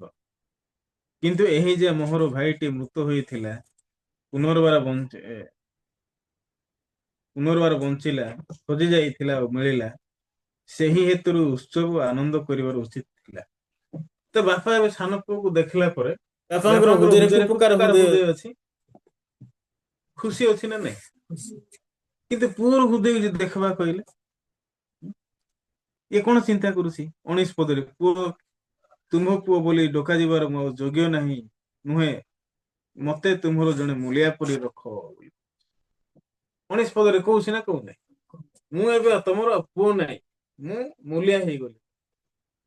ସେଥିପାଇଁ ତମେ ଆଉ ମତେ ପୁଅ ପରି ଗ୍ରହଣ କର ନାହିଁ, ମୁଁ ଆଜିଠୁ ତମ ଘରେ କାମ କରିବି। ତ ଇଏ କାହିଁକି ସେ ପ୍ରକାର ଜାଗାକୁ ପହଞ୍ଚିଲା ଜାଣିଛନ୍ତି କି?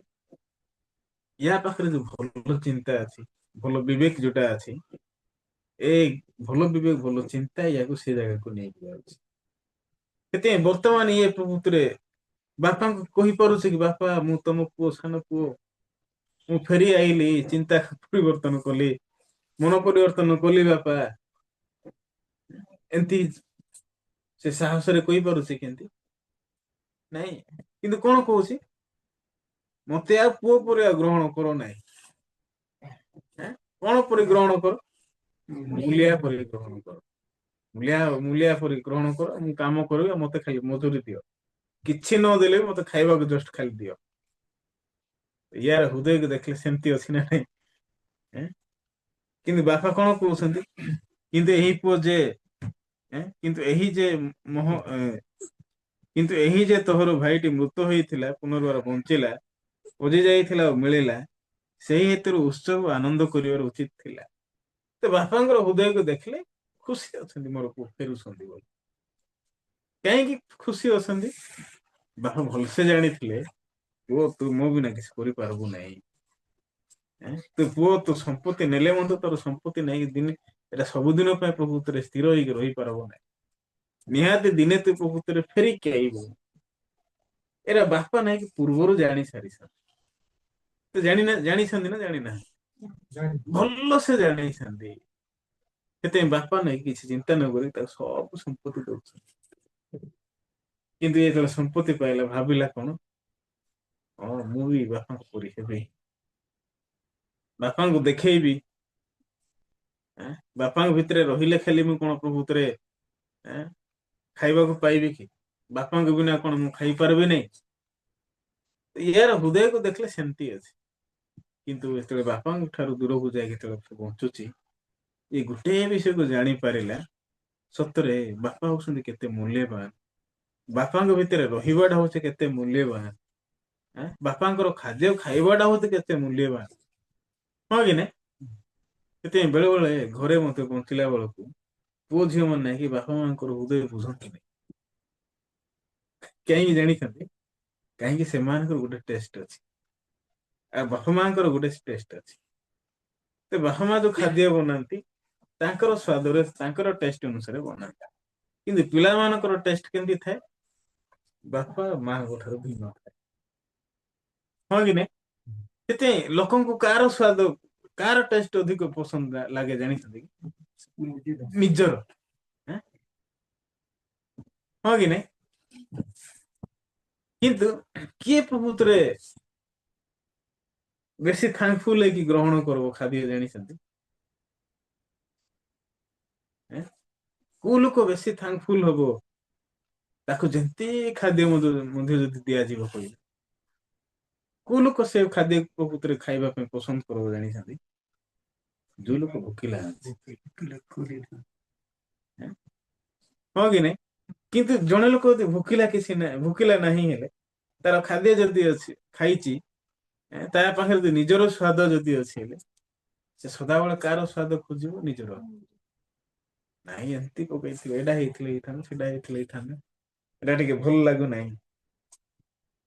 ବେଳେ ବେଳେ ମତେ ମୋର ସ୍ତ୍ରୀର ଖାଦ୍ୟ ସେମିତି ଲାଗେ। କାହିଁକି ସେମିତି ଲାଗେ? କାହିଁକି ମୁଁ ବେଳ ମୁଁ ଇଚ୍ଛା କରେ କାହିଁକି ମୋ ପସନ୍ଦରେ ରୋଷେଇ କରିବି, କିନ୍ତୁ ସେ ମୋ ପସନ୍ଦରେ ରୋଷେଇ କରିପାରିବ କି? ସେ ଯେତେ ରୋଷେଇ କଲେ ମଧ୍ୟ କଣ କରିବ ଜାଣିଛ? ସେଟା ତାର ଏକା ପସନ୍ଦରେ ହବ ସେ, ହଁ କି ନାଇଁ? ତ ମତେ କଣ କରିବାର ଅଛି ତା ସହିତ ମନ ଏକ କରିବାର ଅଛି ଗ୍ରହଣ କରିବାର ଅଛି। ଠିକ ଅଛି ଇଚ୍ଛା ନହେଲେ ଗୋଟେ ତୋର ସ୍ଵାଦ ମତେ ଗ୍ରହଣ କରିବାର ଅଛି। ସେଥିପାଇଁ ପୁଅ ଯଦି ଜାଣିଥାନ୍ତା ସତରେ ମୋ ବାପାଙ୍କୁ ବିନା କିଛି ନାହିଁ, ବାପାଙ୍କ ଠାରୁ ଦୂରକୁ ଗଲେ ମୁଁ ପ୍ରକୃତରେ କଦର୍ଯ୍ୟ ଜୀବନ ବଞ୍ଚିବି, ବେଶ୍ୟା ମାନଙ୍କ ସହିତ କଦାଚାର ଲାଇଫ ପ୍ରକୃତରେ ମୁଁ ବଞ୍ଚିବି। ଏ ଯଦି ପୂର୍ବରୁ ସେଇଟା ଜାଣିଥାନ୍ତା ହେଲେ ଇଏ ଜଣେ ଲୋକ ସାହସ କରିଥାନ୍ତା କି ଦିନେ ବାପାଙ୍କୁ କହିବାକୁ ବାପା ମୋର ସମ୍ପତ୍ତି ମତେ ଦେଇଦିଅ। ଏତିକି କହିବା ପାଇଁ ଆ ପାଖରେ ସାହସ ଆସିଥାନ୍ତା କି? ଏଁ? ବେଳେବେଳେ ଆମ ପାଖରେ ଚିନ୍ତା ଏମିତି ଆସେ କଣ ଚର୍ଚ୍ଚରେ ରହିଲେ ଏକା ହଉ ଆଶୀର୍ବାଦ ମିଳିବ କି? ଚର୍ଚ୍ଚକୁ ଗଲେ ଏକା ଆଶୀର୍ବାଦ ମିଳିବ କି? ଏବେ ତ ପରିତାଣ ପାଇଲେ ଯେମିତି ସେମିତି ଲାଇଫ ବଞ୍ଚିଲେ ହବ ନାଇଁ କି? ଏମିତି ଚିନ୍ତା ଆସେ କି ଆସେ ନାହିଁ? ଯେତେବେଳେ ଆମେ ଟିକେ କିଛି ଅନୁଯୋଗ କରୁଛୁ କି ଅନୁଯୋଗ ପାଉଛୁ ଯେତେବେଳେ ଏ ପ୍ରକାର ଚିନ୍ତା ପ୍ରକୃତିରେ ଆସୁଛି ନା ଆସୁନାହିଁ? ହଁ କି ନାଇଁ ଆଉଛି ନା ଆଉ ନାଇଁ? ବାଧ୍ୟ ଆସୁଛି। କିନ୍ତୁ ସବୁଠୁ ଗୁରୁତ୍ୱପୂର୍ଣ୍ଣ ବିଷୟ କଣ? ବାପା ପୁଅକୁ କହିଲେ କିନ୍ତୁ ଏଇ ଯେ ତୋର ଭାଇଟି ମୃତ ହେଇଥିଲା ପୁନର୍ବାର ବଞ୍ଚିଲା ହଜି ଯାଇଥିଲା ଆଉ ମିଳିଲା ସେଇ ହେତୁରୁ ଉତ୍ସବ ଆନନ୍ଦ କରିବାର ଉଚିତ ଥିଲା। ତ ବାପା ନାଇଁକି ପୁଅକୁ ପାଇକି ବେଶୀ ଖୁସି। କାହିଁକି ସେଠି ଜଣେ ଲୋକ ଅଛି ଯିଏକି ଅନେଶତ ମେଣ୍ଢାକୁ ଛାଡିକି ଗୋଟେ ମେଣ୍ଢାକୁ ଖୋଜୁଛନ୍ତି। ତ ସେ ଲୋକକୁ କୋଉ ମେଣ୍ଢା ବେଶୀ କୋଉଟା କୋଉ ମେଣ୍ଢା ତା ପାଇଁ ବେଶୀ ଗୁରୁତ୍ୱପୂର୍ଣ୍ଣ? ଗୋଟେ ମେଣ୍ଢା ଯୋଉଟା କି ହଜି ଯାଇଛି ଅନେଶତଟା ଅଛି କିନ୍ତୁ ତାକୁ ସେଇଟା ଏତେ ବଡ ଲାଗୁନାହିଁ। ହଁ କି ନାଇଁ? ତ ଗୋଟେ ହଜିଲେ ସମସ୍ୟା ନାହିଁ ଗୋଟେ ସାଇଡରେ ଚିନ୍ତା କରୁଛି ଆମେ କରବା ଜଗତ ଦୃଷ୍ଟିରେ ଗୋଟେ ହଜିଥିବାଟା ଏତେ ସମସ୍ୟା କିଛି ନାହିଁ ଆଜ୍ଞା କାହିଁକି ଅନେଶତଟା ଅଛି। ଅଧିକ କୋଉଟା ଗୋଟେ ନା ଅନେଶତଟା? କିନ୍ତୁ ଏ ଯେ ଲୋକ ଅଛନ୍ତି ଗୋଟେକ ପ୍ରକୃତିରେ କଣ ବୋଲି ମନେ କରୁଛନ୍ତି ଗୁରୁତ୍ୱପୂର୍ଣ୍ଣ ମନେ କରୁଛନ୍ତି। ନାଇଁ ଏ ଅନେଶତ ପରିବର୍ତ୍ତେ ଗୋଟେ ହଉଛି ମୋ ପାଇଁ ବେଶୀ ଭଲ। ଗୋଟେ ହଉଛି ମୋ ପାଇଁ ବେଶୀ ଗୁରୁତ୍ୱପୂର୍ଣ୍ଣ। ସେଥିପାଇଁ ସେ ଅନେଶତଟାକୁ ଛାଡୁଛନ୍ତି ଗୋଟେକୁ ଖୋଜୁଛନ୍ତି। ସେଥିପାଇଁ ବାପା ଯେତେବେଳେ ପୁଅକୁ ଫେରି ପାଉଛନ୍ତି ବାପାଙ୍କର ହୃଦୟରେ କାହିଁକି ଖୁସି ଅଛି? ଆରେ ମୋର ପୁଅ ଫେରିକି ଆଇଲା ନିଜର ଚିନ୍ତାକୁ ସ୍ୱୀକାର କରିକି ଆସିଲା। ଅନ୍ତତଃ ଏବେ ଯେତେବେଳେ ଫେରିକି ଆସୁଛି ନିହାତି ସେ କିଛି ଗୋଟେ ବିଷୟ ଜାଣିଥିବ ନିହାତି ସେ କିଛି ଗୋଟେ ବିଷୟ ଆବିଷ୍କାର କରିକି ଫେରୁଥିବ। ହଁ ଏବେ ଏ ପୁଅ ପାଇଁ ମୁଁ ଯାହା ବି ପ୍ରକୃତିରେ ଦେବି ଏ ପୁଅ ବେଶୀ ଖୁସିରେ ଗ୍ରହଣ କର। ସେତେବେଳେ ବାପା ୟା ପାଇଁ ମୋଟା ପଶୁ ପ୍ରକୃତିରେ ମାରୁଛନ୍ତି। ଆଁ ବାଦ୍ୟ ବାଦ୍ୟ ଯନ୍ତ୍ର ପ୍ରଭୃତିରେ ନୃତ୍ୟ ପ୍ରଭୃତିରେ କରୁଛନ୍ତି। ବାଦ୍ୟ ଯନ୍ତ୍ର ପ୍ରଭୃତିରେ ବଜା ହଉଛି। ବାପା ୟା ପାଇଁ ଚପଲ ରେଡି କରୁଛନ୍ତି, ମୁଦି ରେଡି କରୁଛନ୍ତି। ତାପରେ ଆଉ କଣ ରେଡି କରୁଛନ୍ତି? ବସ୍ତ୍ର ରେଡି କରୁଛନ୍ତି। ଆଉ ଏ ପୁଅକୁ ଆଲିଙ୍ଗନ କରୁଛନ୍ତି। ସବୁ ପିନ୍ଧଉଛନ୍ତି। ସେଥିପାଇଁ ବାପା କଣ କହିବା ପାଇଁ ଚାହୁଁଛନ୍ତି? ପୁଅ ଏ ଚପଲ ନେ। ଆଉ ତୁ ଏ ଚପଲ ନେଇକି ଆଉ ଥରେ ତୁ କାଦକୁ ଯା ନା। ଆଉ ଥରେ ସେ ପାଦରେ ଆଉ ଥରେ ସେ ଜାଗାକୁ ତୁ ପାଦ ଦେନା। ଆଉ ଥରେ ତୋର ପାଦ ସେ ଜାଗାକୁ ନ ପଡୁ। ସେଥିପାଇଁ ମୁଁ ତୋତେ ଚପଲ ପ୍ରଭୃତିରେ ଦଉଛି ନେଇକି ଯା। ଆଁ? ହଁ କି ନାଇଁ? ତ ବାପା ପ୍ରଭୃତିରେ ଡ୍ରେସକୁ ପିନ୍ଧଉଥିବେ। ଏ ପୁଅ ଯେତେବେଳେ ଫେରି ଯାଇଥିବ ବାପାଙ୍କ ପାଖକୁ କେମିତି ଫେରି ହେଇକି ଥିବ? ୟା ପାଖରେ ଚିରା ଫୋପଡା ଡ୍ରେସ ଥିବ। କେତେ ବର୍ଷ ହେଇଥିବ ସେ ସଫା କରୁନଥିବ, ସାବୁନ ତେଲ ନଥିବ କି ନାଇଁ? ସର୍ପ ଥିଲେ ତ ବତୁରେଇ ଥିବ ସଫା କରିବ। ରିନ୍ ସାବୁନ ଥିଲେ ତ ସେ ରିନ୍ ସାବୁନ ଦ୍ଵାରା ଡ୍ରେସ ସଫା କରିକି ପିନ୍ଧିବ ସଫା ହେଇଥିବ। ଇଏ କେତେ ବର୍ଷ ସେମିତି ପୁଅ ରାସ୍ତା କଡରେ ଶୋଇଥିବ କଣ କୁଆଡେ ଶୋଇଥିବ ଆସିଥିବ। ବାପା ଏବେ ନୂଆ ଡ୍ରେସ ପ୍ରଭୃତିରେ ତାକୁ ଦଉଛନ୍ତି। ବାପା କହୁଛନ୍ତି ତୋର ତୁ ଯେମିତି ବି ବଞ୍ଚିଲୁ ଚଳିବ। କିନ୍ତୁ ମୁଁ ଆଜି ତତେ ସେଇଟା ଘୁଡେଇ ଦଉଛି। ମୁଁ ତୋତେ ଆଜି ଢାଙ୍କି ଦଉଛି। ସେଥିପାଇଁ ଡ୍ରେସ ସବୁ ତୁ ପିନ୍ଧେ। ହଁ କି ନାଇଁ? ତ ମୁଦି କାହିଁକି ଦେଇଥିବେ? ମୁଦି ମୁଦି ହଉଛି ଗୋଟେ ପ୍ରତିଜ୍ଞା। ହଁ କି ନାଇଁ? ମୁଦି ହଉଛି ଆରମ୍ଭ ନାହିଁ, ମୁଦିର ଆରମ୍ଭ ନାହିଁ କି ଶେଷ କିଛି ନାହିଁ। ସେଥିପାଇଁ ମୁଦି ପ୍ରକୃତରେ ଗୋଲଟା। ହଁ କି ନାଇଁ?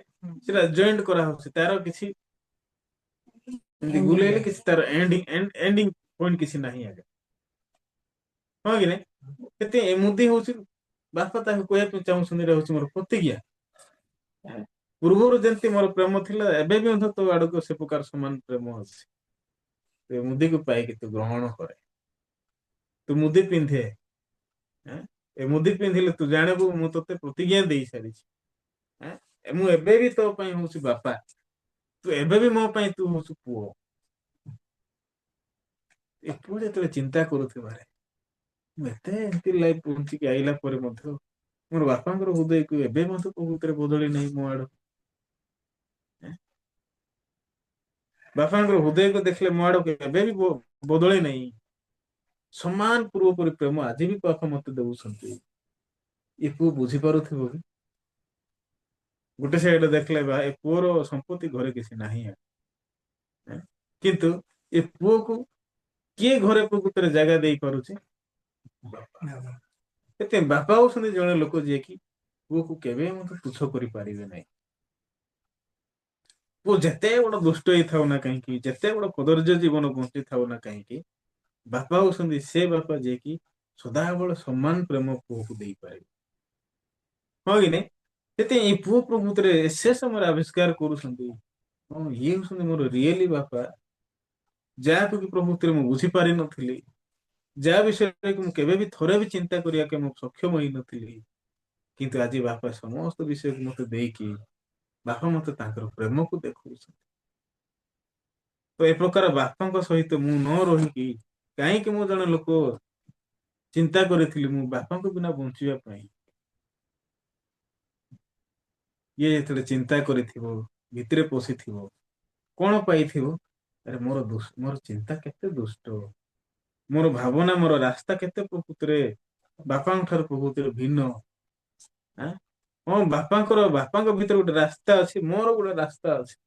କିନ୍ତୁ ମୁଁ ଖୁସି ହେଇପାରିବି ମୋ ବାପାଙ୍କ ଭିତରେ। ହଁ କି ନାଇଁ? ସେ ସମୟରେ ଇଏ ଜଣେ ଲୋକ ବାପାଙ୍କ ଭିତରେ ଖୁସି ହେଇକି ଲାଇଫ ପ୍ରକୃତରେ ବଞ୍ଚିଥିବ। ସତରେ ଭାଇ ଭଉଣୀ ମାନେ ଆମେ ଯେତେବେଳେ ଚର୍ଚ୍ଚ ଭିତରେ ବଞ୍ଚୁଅଛୁ ଆମର ଖୁସି ଆମର ଆନନ୍ଦ ଆମର ଆଶା ଆମର ସବୁ କିଛି କାହା ଭିତରେ ଅଛି? ପରମେଶ୍ୱରଙ୍କ ଭିତରେ ଅଛି। ପ୍ରଭୁଙ୍କ ଭିତରେ ଅଛି। ତ ମୁଁ ଯଦି ପ୍ରଭୁଙ୍କ ଭିତରେ ଯଦି ଅଛି ହେଲେ ପ୍ରଭୁଙ୍କ ଭିତରେ ଥିବା ସମସ୍ତ ବିଷୟ କାହାର ହବ? ମୋର ହବ। ସେଥିପାଇଁ ବାପା କଣ କହିଲେ ବଡ ପୁଅକୁ 31 ପଦରେ, ସେଥିରେ ସେ ତାହାଙ୍କୁ କହିଲେ, ପୁଅରେ ତୁ ତ ସବୁବେଳେ ମୋ ସଙ୍ଗରେ ଅଛୁ, ଆଉ ଯାହା ସବୁ ମୋହର ସେଇ ସବୁ ତୋହର। ତ ପୁଅ ଏ ବାପା କଣ କହିବା ପାଇଁ ଚାହୁଁନ୍ତି ବଡ ପୁଅକୁ? ଆରେ ତୁ ମୋ ପାଖରେ ଅଛୁ। କିନ୍ତୁ ଏ ପୁଅ ତୋର ଭାଇ ଯିଏ ହଜି ଯାଇଥିଲା ମିଳିଲା, ମରି ଯାଇଥିଲା ବଞ୍ଚିଲା, ସେଥିପାଇଁ କଣ ଆଜି ଆନନ୍ଦ କରିବାର ଉଚିତ ନଥିଲା କି? ଆଜି କଣ ଭୋଜି କରିବାର କିଛି ଉଚିତ ନଥିଲା କି? କିନ୍ତୁ ଏ ବଡ ପୁଅ କଣ କଲା ଜାଣିଛନ୍ତି? ରାଗିଗଲା, ପଳେଇଲା। ବାହିକା ଭାବରେ ଯଦି ଆମେ ଦେଖିବା, ଲୋକମାନେ ପରମେଶ୍ୱରଙ୍କୁ ବିଶ୍ୱାସ କଲା ପରେ, ଚର୍ଚ୍ଚକୁ ଗଲା ପରେ, ନିଜକୁ ଖ୍ରୀଷ୍ଟିଆନ ଭାବରେ ପ୍ରଭୁ ନିଜକୁ ପ୍ରମାଣ କଲା ପରେ, କିନ୍ତୁ ତାଙ୍କ ଅନ୍ତର ଭିତରେ ଯଦି ଆମେ ପରୀକ୍ଷା କରିବା, ଲୋକମାନେ ବଡ ପୁଅ ପରି ଜୀବନ। ଆମେନ୍। ସତରେ ଲୋକମାନେ ବଡ ପୁଅ ପରେ ଜୀବନ ବଞ୍ଚୁ ଅଛନ୍ତି। ଯଦି ବି ସେମାନଙ୍କ ପାଖରେ ବାଇବଲ ଅଛି, ଯଦି ବି ସେମାନଙ୍କ ପାଖରେ ଖ୍ରୀଷ୍ଟ ଅଛନ୍ତି, ଯଦି ବି ସେମାନେ ଜଣେ ଖ୍ରୀଷ୍ଟିଆନ, ଜଣେ ଖ୍ରୀଷ୍ଟ ପରିବାରରେ ଜନ୍ମ ଗ୍ରହଣ କରିକି ଚର୍ଚ୍ଚକୁ ଯାଇକି ଗୋଟେ ଖ୍ରୀଷ୍ଟିଆନ ଲାଇଫ ପ୍ରକୃତିରେ ବଞ୍ଚୁ ଅଛନ୍ତି, କିନ୍ତୁ ହୃଦୟ ଭିତରେ କୌଣସି ଆଶା ନଥାଏ, ହୃଦୟ ଭିତରେ ବାପାଙ୍କର ପ୍ରେମ ନଥାଏ। ହଁ କି ନାଇଁ? ଏତେ ପରମେଶ୍ୱର କଣ କହିବା ପାଇଁ ଚାହୁଁଛନ୍ତି ଆଜି ଏ ବାକ୍ୟ ଦ୍ଵାରା ଆମମାନଙ୍କୁ? ତମେ ଯେତେ ବି ଯେମିତି ବଞ୍ଚିଥାଉ ନା କାହିଁକି, ତମେ ଯେମିତିକା ଲାଇଫ କାଟିଥାଉ ନା କାହିଁକି, ତମେ ଜଷ୍ଟ ଖାଲି ଫେର। ହଁ କି ନାଇଁ? ଜଷ୍ଟ ଖାଲି ତମେ ଫେର। ଫେରିଲେ ମୋ ପାଖରେ ଯେତେ ସବୁ ଅନୁଗ୍ରହ ଅଛି ମୁଁ ଢାଳିଦେବି। ସେ ବାପା ବେଶୀ ଖୁସି ଅଛନ୍ତି ନା ଖୁସି ନାହାନ୍ତି ଏ ଜାଗାରେ? ଆମେ ଯେତେବେଳେ ଫେରୁଛୁ ନିଜର ଚିନ୍ତାକୁ ଫିଙ୍ଗିକି, ନିଜର ରାସ୍ତାକୁ ପରିତ୍ୟାଗ କରିକି, ମୋ ସହିତ ପ୍ରଭୁ ଖୁସି ଅଛନ୍ତି ନା ଖୁସି ନାହାନ୍ତି?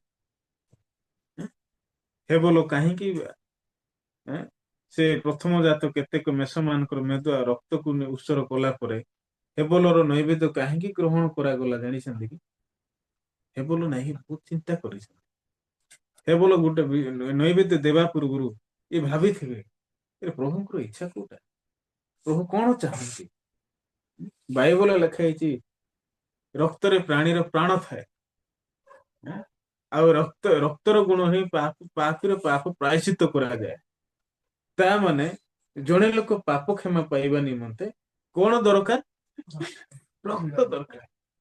ହଁ, ମୋ ପାଖରେ ବହୁତ ଭଲ ବିଷୟ ଅଛି, କିନ୍ତୁ ମୋର ଭଲ ବିଷୟ ପ୍ରଭୁ ଗ୍ରହଣ କରିବେ ନାହିଁ। କିନ୍ତୁ ପ୍ରଭୁ କଣ ଚାହୁଁଛନ୍ତି? ମତେ ସେଇଟା ଖୋଜିବାର ଅଛି। ଓ ପ୍ରଭୁ ଚାହୁଁଛନ୍ତି ମତେ ତୁ ରକ୍ତକୁ ଆଣିକି ଆସେ। ତ ହେବଲ କଣ ଚିନ୍ତା କରିଥିବ? ମୁଁ ତ ମୋର ରକ୍ତକୁ ଦେଇପାରିବି ନାହିଁ, ଯେହେତୁ ପ୍ରଭୁ କହିଛନ୍ତି ପ୍ରାଣୀର ପ୍ରାଣ ରକ୍ତରେ ଥାଏ। ଆଉ ରକ୍ତ ଦ୍ଵାରା ହିଁ ଗୋଟେ ପାପର ପାପ ପ୍ରାୟଶ୍ଚିତ କରାଯାଇପାରେ।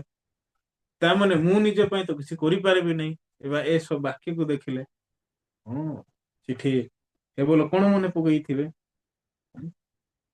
ତମେ ରକ୍ତ ଆଣ, ଗୋଟେ ମେଷ ଆଣ। ହଁ କି ନାଇଁ?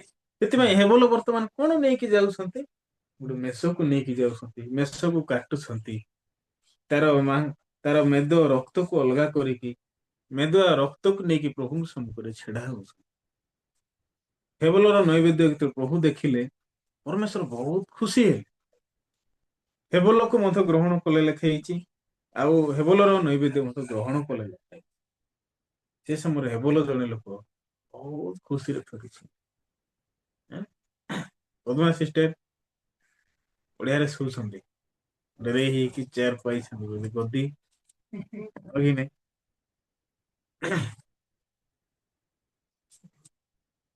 ଶୁଣନ୍ତୁ ଜାଗ୍ରତରେ, ବୁଝିଲେ କି? ନିଦ କାହିଁକି ଆସେ ଜାଣିଛନ୍ତି? ଏକ ବାକ୍ୟ ନ ପଶିଲେ, ନହେଲେ ବାକ୍ୟ ନ ବୁଝିଲେ। ବୁଝିପାରିଲେ କି?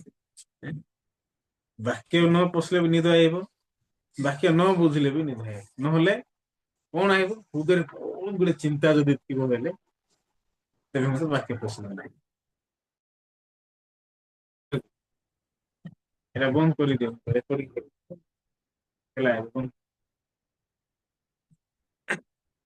ସେଥିପାଇଁ ହେବଲ ପ୍ରଭୁଙ୍କ ସହିତ ବେଶୀ ଖୁସି ହେଲେ ଯେତେବେଳେ ହେବଲର ନୈବେଦ୍ୟ ପ୍ରଭୁ ଗ୍ରହଣ କଲେ। ତ ହେବଲ ଜଣେ ଲୋକ ବେଶୀ ଖୁସି ହଉଛନ୍ତି ଆଉ ହେବଲ ପ୍ରଭୁଙ୍କର ନିକଟବର୍ତ୍ତୀ ହେଇକି ଜୀବନ ବଞ୍ଚୁଛନ୍ତି।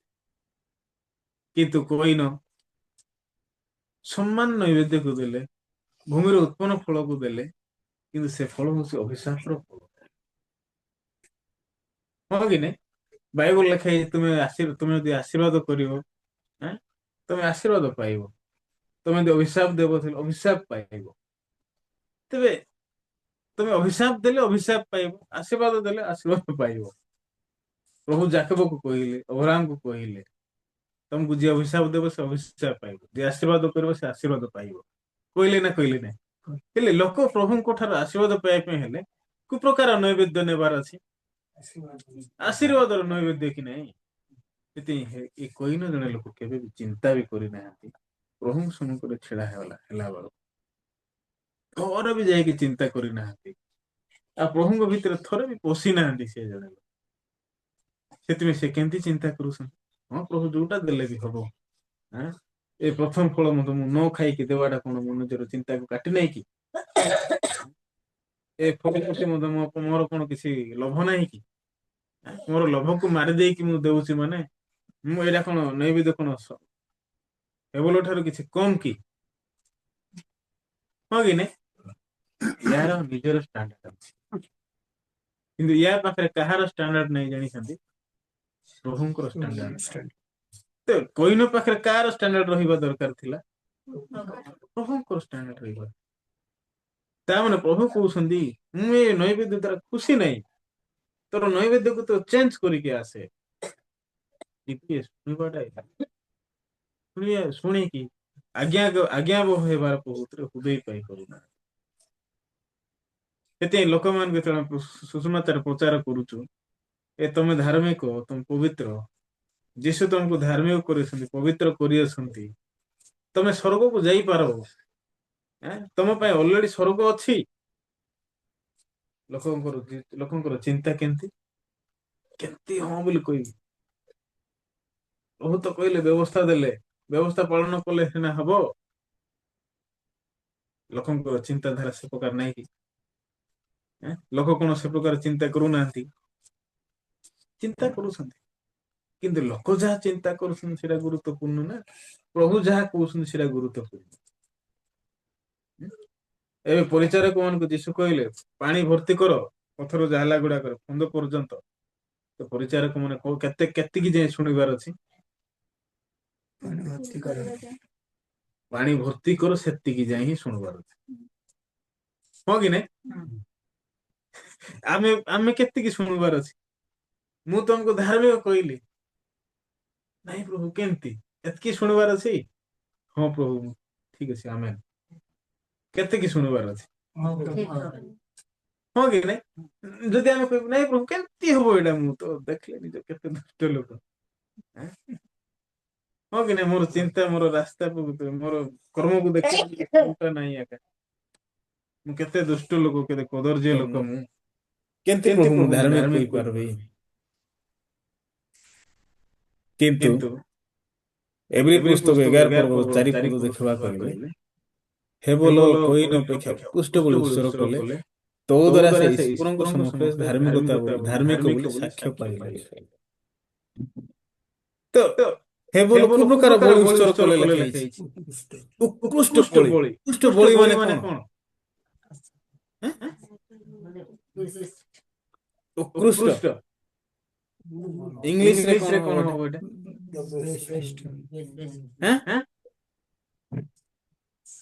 ଇଂଲିଶରେ କଣ ହବ ମୁଁ ଦେଖି ନାହିଁ।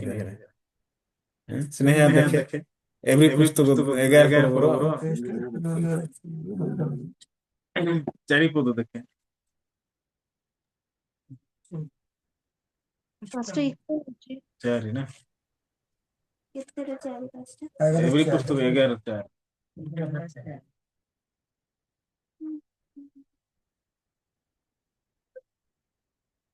By faith, Abel offered unto God a more excellent sacrifice. Excellent, ହଁ କି ନାଇଁ? ଏକ୍ସିଲେଣ୍ଟ ଲେଖା ହେଇଛି। ଏକ୍ସିଲେଣ୍ଟ ମାନେ ଓଡିଆରେ କଣ? ଉତ୍କୃଷ୍ଟ, ହଁ କି ନାଇଁ? ତା ମାନେ ଇଏ କୋଉ ପ୍ରକାର ମାନେ ତାମାନେ ସେ ପ୍ରଭୁଙ୍କ ବିଷୟରେ ଚିନ୍ତା କରିଛନ୍ତି ହଁ କି ନାଇଁ ସେଥିପାଇଁ ପରମେଶ୍ୱର କଣ ଦେଲେ ଏକ୍ସିଲେଣ୍ଟ ତୋର ଗ୍ରହଣ କରାଯିବା ଯୋଗ୍ୟ ହଁ କି ନାଇଁ ପ୍ରଭୁ ଯେତେବେଳେ ଗ୍ରହଣ କଲେ ଏ ବୋଲ କଣ ବୋଲି ଗଣା ଗଲେ ଧାର୍ମିକ କେବଳ କିଛି କାମ କଲେ କିଛି କେବଳ ନିଜର କର୍ମକୁ ନେଇକି ଛିଡା ହେଲେ କି ନାଇଁ ଇଏ ଖାଲି କଣ କେମିତି ନୈବେଦ୍ୟକୁ ଦଉଛନ୍ତି ପ୍ରଭୁ ଯାହା ଚାହୁଁଛନ୍ତି ଉତ୍କୃଷ୍ଟ ବଳି ଈଶ୍ୱରକୁ ଉତ୍ସର୍ଗ କଲେ ଲେଖାଯାଇଛି ପରେ ସେ କଣ ବୋଲି କହିଲେ ଈଶ୍ୱର ନିଜେ ତାହାକୁ କଣ ଦାନ ସମୁଦ୍ର ସାକ୍ଷ୍ୟ ଦେଲେ ଆଉ ସେ ମୃତ ହେଲେ ହେଁ ବିଶ୍ୱାସ ଦ୍ୱାରା ଆଜି ପର୍ଯ୍ୟନ୍ତ କଥା କହୁଅଛନ୍ତି ବିଶ୍ୱାସରେ କଣ କହୁଛନ୍ତି ଆଜି ପର୍ଯ୍ୟନ୍ତ କଥା କହୁଛନ୍ତି ଆମେ ଯୋଉଟା ଧାର୍ମିକ କହୁଛୁ ପବିତ୍ର କହୁଛୁ କର୍ମ ଦ୍ଵାରା ନା ବିଶ୍ୱାସ ଦ୍ଵାରା ହଁ କି ନାଇଁ ସେଥିପାଇଁ ହେବଲ ନାଇଁ କି ବିଶ୍ୱାସରେ ଧାର୍ମିକ ବିଶ୍ୱାସରେ ପବିତ୍ର ହୋଇଛନ୍ତି କଇନ ଅପେକ୍ଷା ଉତ୍କୃଷ୍ଟ ବଳି ଉତ୍ସର୍ଗ କଲେ ତୋ ଦ୍ୱାରା ସେ ଧାର୍ମିକ ବୋଲି ସାକ୍ଷ୍ୟ ପାଇଗଲେ ପ୍ରଭୁ ତାକୁ ଧାର୍ମିକ ବୋଲି କୁହନ୍ତି କେତେ ମୂଲ୍ୟବାନ ବାକ୍ୟ ଏଇଟା ହଁ କି ନାଇଁ କେତେ ବଢିଆ ବାକ୍ୟ ଏଇଟା କି ନାଇଁ ତମକୁ ତେଣୁ ପାପୀ ପାପୀ ବୋଲି ବୋଲି କହିବାଟା କହିବାଟା ଭଲ ବାକ୍ୟ ବାକ୍ୟ ନା, ଧାର୍ମିକ ବୋଲି କହିବାଟା କହିବାଟା ଭଲ ଭଲ ବାକ୍ୟ। ବାକ୍ୟ ହଁ କି ନାଇଁ କିନ୍ତୁ କିନ୍ତୁ ଲୋକ ଆଜି ଆଜି ପର୍ଯ୍ୟନ୍ତ କଣ କହୁଛନ୍ତି ପ୍ରଭୁ ପାପୀ ପାପୀର ପ୍ରାର୍ଥନା କ୍ଷମା କର ଦୟା କର ଲୋକମାନଙ୍କୁ ଏଇଟା କଣ ଲାଗୁଛି ଜାଣିଛନ୍ତି ଏଇଟା ବେଶୀ ମୂଲ୍ୟବାନ ଲାଗୁଛି ହଁ କି ନାଇଁ ପାପୀ କହିବାଟା ଲୋକମାନଙ୍କୁ ବେଶୀ ମୂଲ୍ୟବାନ ଲାଗୁଛି କିନ୍ତୁ ଲୋକମାନଙ୍କୁ କୋଉଟା ବେଶୀ ଖରାପ ଲାଗୁଛି ଧାର୍ମିକ କହିଲେ କିନ୍ତୁ ଆମକୁ ଉଲଟା ଲାଗୁଛି ଆମକୁ ଉଲଟା ଲାଗୁଛି ଆମକୁ ଧାର୍ମିକ କହିଲେ ଭଲ ଲାଗୁଛି ପାପୀ କହିଲେ ଭଲ ଲାଗୁନି ହଁ କି ନାଇଁ ସେଥିପାଇଁ ପରମେଶ୍ୱର ଏଇ ଜାଗାରେ କଣ କହୁଛନ୍ତି ଲୋକମାନେ କାହିଁକି କଷ୍ଟ ପାଉଛନ୍ତି ଆଜି ଆମେ ଯୋଉଟା ବାକ୍ୟ ପଢିଲୁ ହିତୋପଦେଶ 12 ପର୍ବର ବାକ୍ୟ ପଢିଲୁ ନା ମନୁଷ୍ୟର ମନ ବ୍ୟଥା ମନକୁ ନତ କରେ ମାତ୍ର ମଙ୍ଗଳର ବାକ୍ୟ ତାହାର ପରଶ ଜନ୍ମାଏ ମନୁଷ୍ୟର ମନ ବ୍ୟଥା ମନକୁ ନତ କରେ ଲେଖା ହେଇଛି ତ ମନୁଷ୍ୟର ମନ ବ୍ୟଥା ଲେଖା ହେଇଛି ମନୁଷ୍ୟ ନାହିଁ କି ମନୁଷ୍ୟ ଭିତରେ ଯୋଉ ମନ ବି ଅଛି ସେଇଟା ବି ନାହିଁ କି ମନୁଷ୍ୟ ପାଇଁ ବଥା କଷ୍ଟ ସେଟା ତ ମନୁଷ୍ୟ ପାଇଁ ଯଦି ବଥା ଯଦି ଅଛି ହେଲେ କାହିଁକି ବଥା ଅଛି ମନରେ କିଛି ଶାନ୍ତି ନାହିଁ ମନରେ କିଛି ବିଶ୍ରାମ ନାହିଁ ମନରେ କିଛି ଆଶା ପ୍ରକୃତିରେ ନାହିଁ ହଁ କି ନାଇଁ ସେଥିପାଇଁ ପ୍ରକୃତରେ ବ୍ୟଥା ହଉଛି କି ନାଇଁ ତଳେ ଲେଖା ହେଇଛି ମାତ୍ର ମଙ୍ଗଳର ବାକ୍ୟ ତାହାର ହରଷ ଜନ୍ମାଏ ତ ମଙ୍ଗଳର ବାକ୍ୟ ତାହାକୁ ହରଷ ଜନ୍ମ ମାନେ କଣ ଖୁସି ଆଣିବ ହସ ଆଣିବ ହଁ କି ନାଇଁ ଲୋକ କେତେବେଳେ ଖୁସି ହେବେ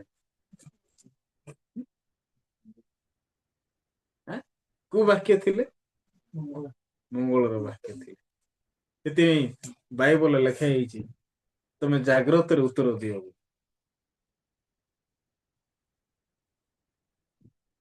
ତମେ ଯୋଉଟା କହିବ ସେଟା ହବ ହଁ କି ନାଇଁ ମନୁଷ୍ୟ ପାଟିରେ ଏକ ଆଶୀର୍ବାଦ ଅଛି ମନୁଷ୍ୟ ପାଟିରେ ଏକ ଅଭିଶାପ ଅଛି ପ୍ରଭୁ କଣ କହିଲେ ସେମାନଙ୍କୁ କୁହ ସେମାନେ ଆମ୍ଭ କର୍ଣ୍ଣ ଗଛରେ ଯାହା କହିଛନ୍ତି ତାହା ଆମେ ସେମାନଙ୍କ ପ୍ରତି କରିବା ପ୍ରଭୁ କହିଲେ ନା କହିଲେ ନାଇଁ ଯାହା ପ୍ରଭୁଙ୍କ କାନରେ ଆମେ କହିବୁ ପ୍ରଭୁ ସେଟା କରିବି କହୁଛନ୍ତି ହଁ କି ନାଇଁ ମୁଁ ଯଦି ଅଭିଶାପ ବୋଲି କହିବି ହେଲେ ପ୍ରଭୁ କହିବି ହଉ ଠିକ ଅଛି ତ ଅଭିଶାପ ପା ଯଦି ମୁଁ କହିବି ନାଇଁ ପ୍ରଭୁ ମୁଁ ଆଶୀର୍ବାଦ ପାଇଛି ହଁ ତୁ ଆଶୀର୍ବାଦ ବ୍ୟକ୍ତି ତୁ ଆଶୀର୍ବାଦର ଲୋକ ହଁ କି ନାଇଁ ମୁଁ କଣ କହିବି ପ୍ରଭୁ ସେଇଟା କରିବି କହୁଛନ୍ତି ସେଥିପାଇଁ ମନୁଷ୍ୟର ବ୍ୟଥା ମନୁଷ୍ୟର ମନ ବ୍ୟଥା ମନକୁ ନତ କରେ ଲେଖା ହେଇଛି ନତ ମାନେ ତଳକୁ ନେଇକି ସେଥିପାଇଁ ମନୁଷ୍ୟର ମନ ବ୍ୟଥା କଣ କରିବ ତାକୁ ଆହୁରି ତଳକୁ ନେଇକି ଯିବ କିନ୍ତୁ କଣ ଲେଖା ହେଇଛି ମାତ୍ର ମଙ୍ଗଳର ବାକ୍ୟ ତାହାର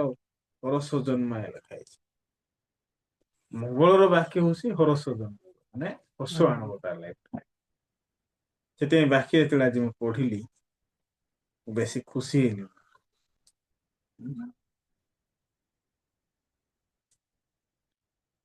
ସତରେ 13 ପର୍ବର 9 ପଦ ମୁହ ବାକ୍ୟକୁ ଦେଖିବେ। ଧାର୍ମିକର ଦୀପ୍ତି ଆନନ୍ଦ କରେ, ମାତ୍ର ଦୁଷ୍ଟ ମାନଙ୍କର ପ୍ରଦୀପ ନିଭାଯିବ। ତ କଣ ଲେଖା ହେଇଛି? ଧାର୍ମିକର ଦୀପ୍ତି ଆନନ୍ଦ କରେ ଲେଖା ହେଇଛି। ତ କିଏ ଜଗତରେ ବେଶୀ ଖୁସିର ଲୋକ? ତା ଧାର୍ମିକ ଲୋକ, ହଁ କି ନାଇଁ? ବାଇବଲ ଲେଖା ହେଇଛି କଣ? ଧାର୍ମିକର ଦୀପ୍ତି ଆନନ୍ଦ କରେ ଲେଖା ହେଇଛି, ମାତ୍ର ଦୁଷ୍ଟ ମାନଙ୍କର ପ୍ରଦୀପ ନିଭାଯିବ ଲେଖା ହେଇଛି। ସତରେ ପରମେଶ୍ୱର ଆମମାନଙ୍କୁ ବେଶୀ ମୂଲ୍ୟବାନ ସୁଷମାତାକୁ ଦେଇଅଛୁ। ଆମେ ବେଶୀ ମୂଲ୍ୟବାନ ସୁଷମାତାର ଭିତରେ ଅଛୁ। ଆଶୀର୍ବାଦ ପ୍ରାପ୍ତ ବ୍ୟକ୍ତି ଭାବରେ ଜୀବନ ଯାପନ କରୁଅଛୁ। କିଛି ନଥିଲେ ସୁଦ୍ଧା, କିଛି ନ ପାଇଲେ ସୁଦ୍ଧା ପରମେଶ୍ୱର ଆମମାନଙ୍କୁ ସବୁ କିଛି ଦେଇଅଛନ୍ତି। ସବୁଠୁ ଗୁରୁତ୍ୱପୂର୍ଣ୍ଣ ବିଷୟ ହଉଛି କଣ? ପରମେଶ୍ୱର ଆମମାନଙ୍କୁ ଅନନ୍ତ ମୁକ୍ତିରୁ, ଅନନ୍ତ ନରକରୁ ପ୍ରକୃତରେ ଉଦ୍ଧାର କରିଆସେ। ଅନନ୍ତ ମୁକ୍ତି ଆମମାନଙ୍କୁ ଦେଇଅଛି। ୟା ଠାରେ ଆଉ କିଛି ଗୋଟେ ବିଷୟ ଅଛି କି ଯୋଉଟା କି ମନୁଷ୍ୟ ପାଇଲେ ଖୁସି ହବ? ଖୁସି ହେଇପାରିବ କି? ଦୁନିଆରେ କୌଣସି ବିଷୟ ନାହିଁ ମନୁଷ୍ୟ ଖୁସି ଦେଇପାରିବ। ପ୍ରଭୁ କହିଲେ ମୋର ଜୁଆଳି ଘେନ, ମୋର ଜୁଆଳି ହଉଛି ଉଶ୍ୱାସ। ହଁ କି ନାଇଁ? ମୋର ଜୁଆଳି ହଉଛି ଉଶ୍ୱାସ ଆଉ ସହଜ। ମୋର ଜୁଆଳି ଘେନ ବୋଲି କହିଲେ କୋଉଟା ସହଜ? ଜଗତରେ ବଞ୍ଚିବାଟା ଏତେ କଣ ସହଜ କି? ନାଇଁ, ମୁଁ ଏଥର ଗଲି ଆମ ଗାଁକୁ, ଯାଇକି ଦେଖିଲି ଆମର ଜମିବାଡି କେସ୍ ପୁରା ଜୋରଦାର ଚାଲିଛି। ଦେଖେଇ ପ୍ରକୃତରେ ମତେ ବି ବହୁତ ରାଗ ଲାଗୁଥିଲା ବଞ୍ଚିଲା ବେଳକୁ। ସତରେ ଜଗତରେ ବଞ୍ଚିବାଟା ଏତେ ସହଜ ନାହିଁ। ପ୍ରଭୁ ଆମକୁ ଗସ୍ପେଲ ଭିତରକୁ ଆଣିଛନ୍ତି, ସୁସ୍ମାତାର ଭିତରକୁ ଆଣିଛନ୍ତି। ଆମେ ଯେହେତୁ ପ୍ରଭୁଙ୍କ ଭିତରେ ଅଛୁ, ଆମେ ନିଜ ପାଇଁ କିଛି ଚିନ୍ତା କରୁ, ହଁ କି ନାଇଁ? କିନ୍ତୁ ସମସ୍ତ ବିଷୟରେ କିଏ ଚିନ୍ତା କରୁଛନ୍ତି? ପ୍ରଭୁ ଚିନ୍ତା କରୁଛନ୍ତି। ସେଥିପାଇଁ ମୁଁ ବେଶୀ ଧନ୍ୟବାଦ ଦିଅଛି। ସେଥିପାଇଁ ସତରେ ଆମେ ଯଦି ଚିନ୍ତା କରିବା, ଏ ସାନ ପୁଅ ବାପାଙ୍କ ଭିତରେ, ବାପାଙ୍କ ନିକଟକୁ ଫେରିକି ଆସିଲା ପରେ ସାନ ପୁଅ ବହୁତ ଖୁସି ଅଛି। ବାପାଙ୍କ ଭିତରେ ଚପଲ ପାଇଲା, ଡ୍ରେସ୍ ପାଇଲା, ମୁଦି ପାଇଲା, ତା ପାଇଁ ହୃଷ୍ଟପୃଷ୍ଟ ବାଛୁରୀ ଗୁଡାକ ମରା ଯାଉଛି। ଇଏ ବହୁତ ଖୁସି ଅଛି। ବାପା ତା ପାଇଁ ପ୍ରଭୃତିରେ ଉତ୍ସବ କରୁଛନ୍ତି। ଯେହେତୁ ବାପା କାହିଁକି ଉତ୍ସବ କରୁଛନ୍ତି? ବାପା ଖୁସି ତାର ପୁଅ ଫେରିକି ଆସିଛି। ସତରେ ଆମ ପାଇଁ ମଧ୍ୟ ସମ୍ମାନ ପରମେଶ୍ୱର ସେ ପ୍ରକାର ଯୀଶୁଙ୍କୁ କୃଷରେ ଉତ୍ସର୍ଗ କରି ଆସନ୍ତି। ଏଠି ଆମେ ଯୋଉ ଧାର୍ମିକ କହୁଛୁ, ପବିତ୍ର କହୁଛୁ, ଗୋଟେ କାରଣ ପାଇଁ, ସେଟା ହଉଛି ଯୀଶୁ ଖ୍ରୀଷ୍ଟ କରି ଆସନ୍ତି। ଯଦି ଆମେ ମଧ୍ୟ ସମ୍ମାନ ସେ ଗସ୍ପେଲକୁ ହୃଦୟରେ ରଖିବୁ, ତେବେ ଖୁସି ନୁହେଁ କେବେ ରହିପାରିବୁ। ପ୍ରଭୁ କହିଲେ ତାହାଙ୍କ ସବୁ ଗତିରେ ସ୍ୱୀକାର କର ବୋଲି କହିଲେ। ସବୁ ଗତିରେ, କିଏ ସବୁ ଗତିରେ ସ୍ୱୀକାର କର? କିଏ ସ୍ୱୀକାର କରିବ ଜାଣିଛେ କି? ଧାର୍ମିକତା ସ୍ୱୀକାର କରିବ। ଲେଖା ହେଇଛି ଏଠି ଦେଖନ୍ତୁ। ହିତୋପଦେଶ 3 ପର୍ବ ଦେଖ।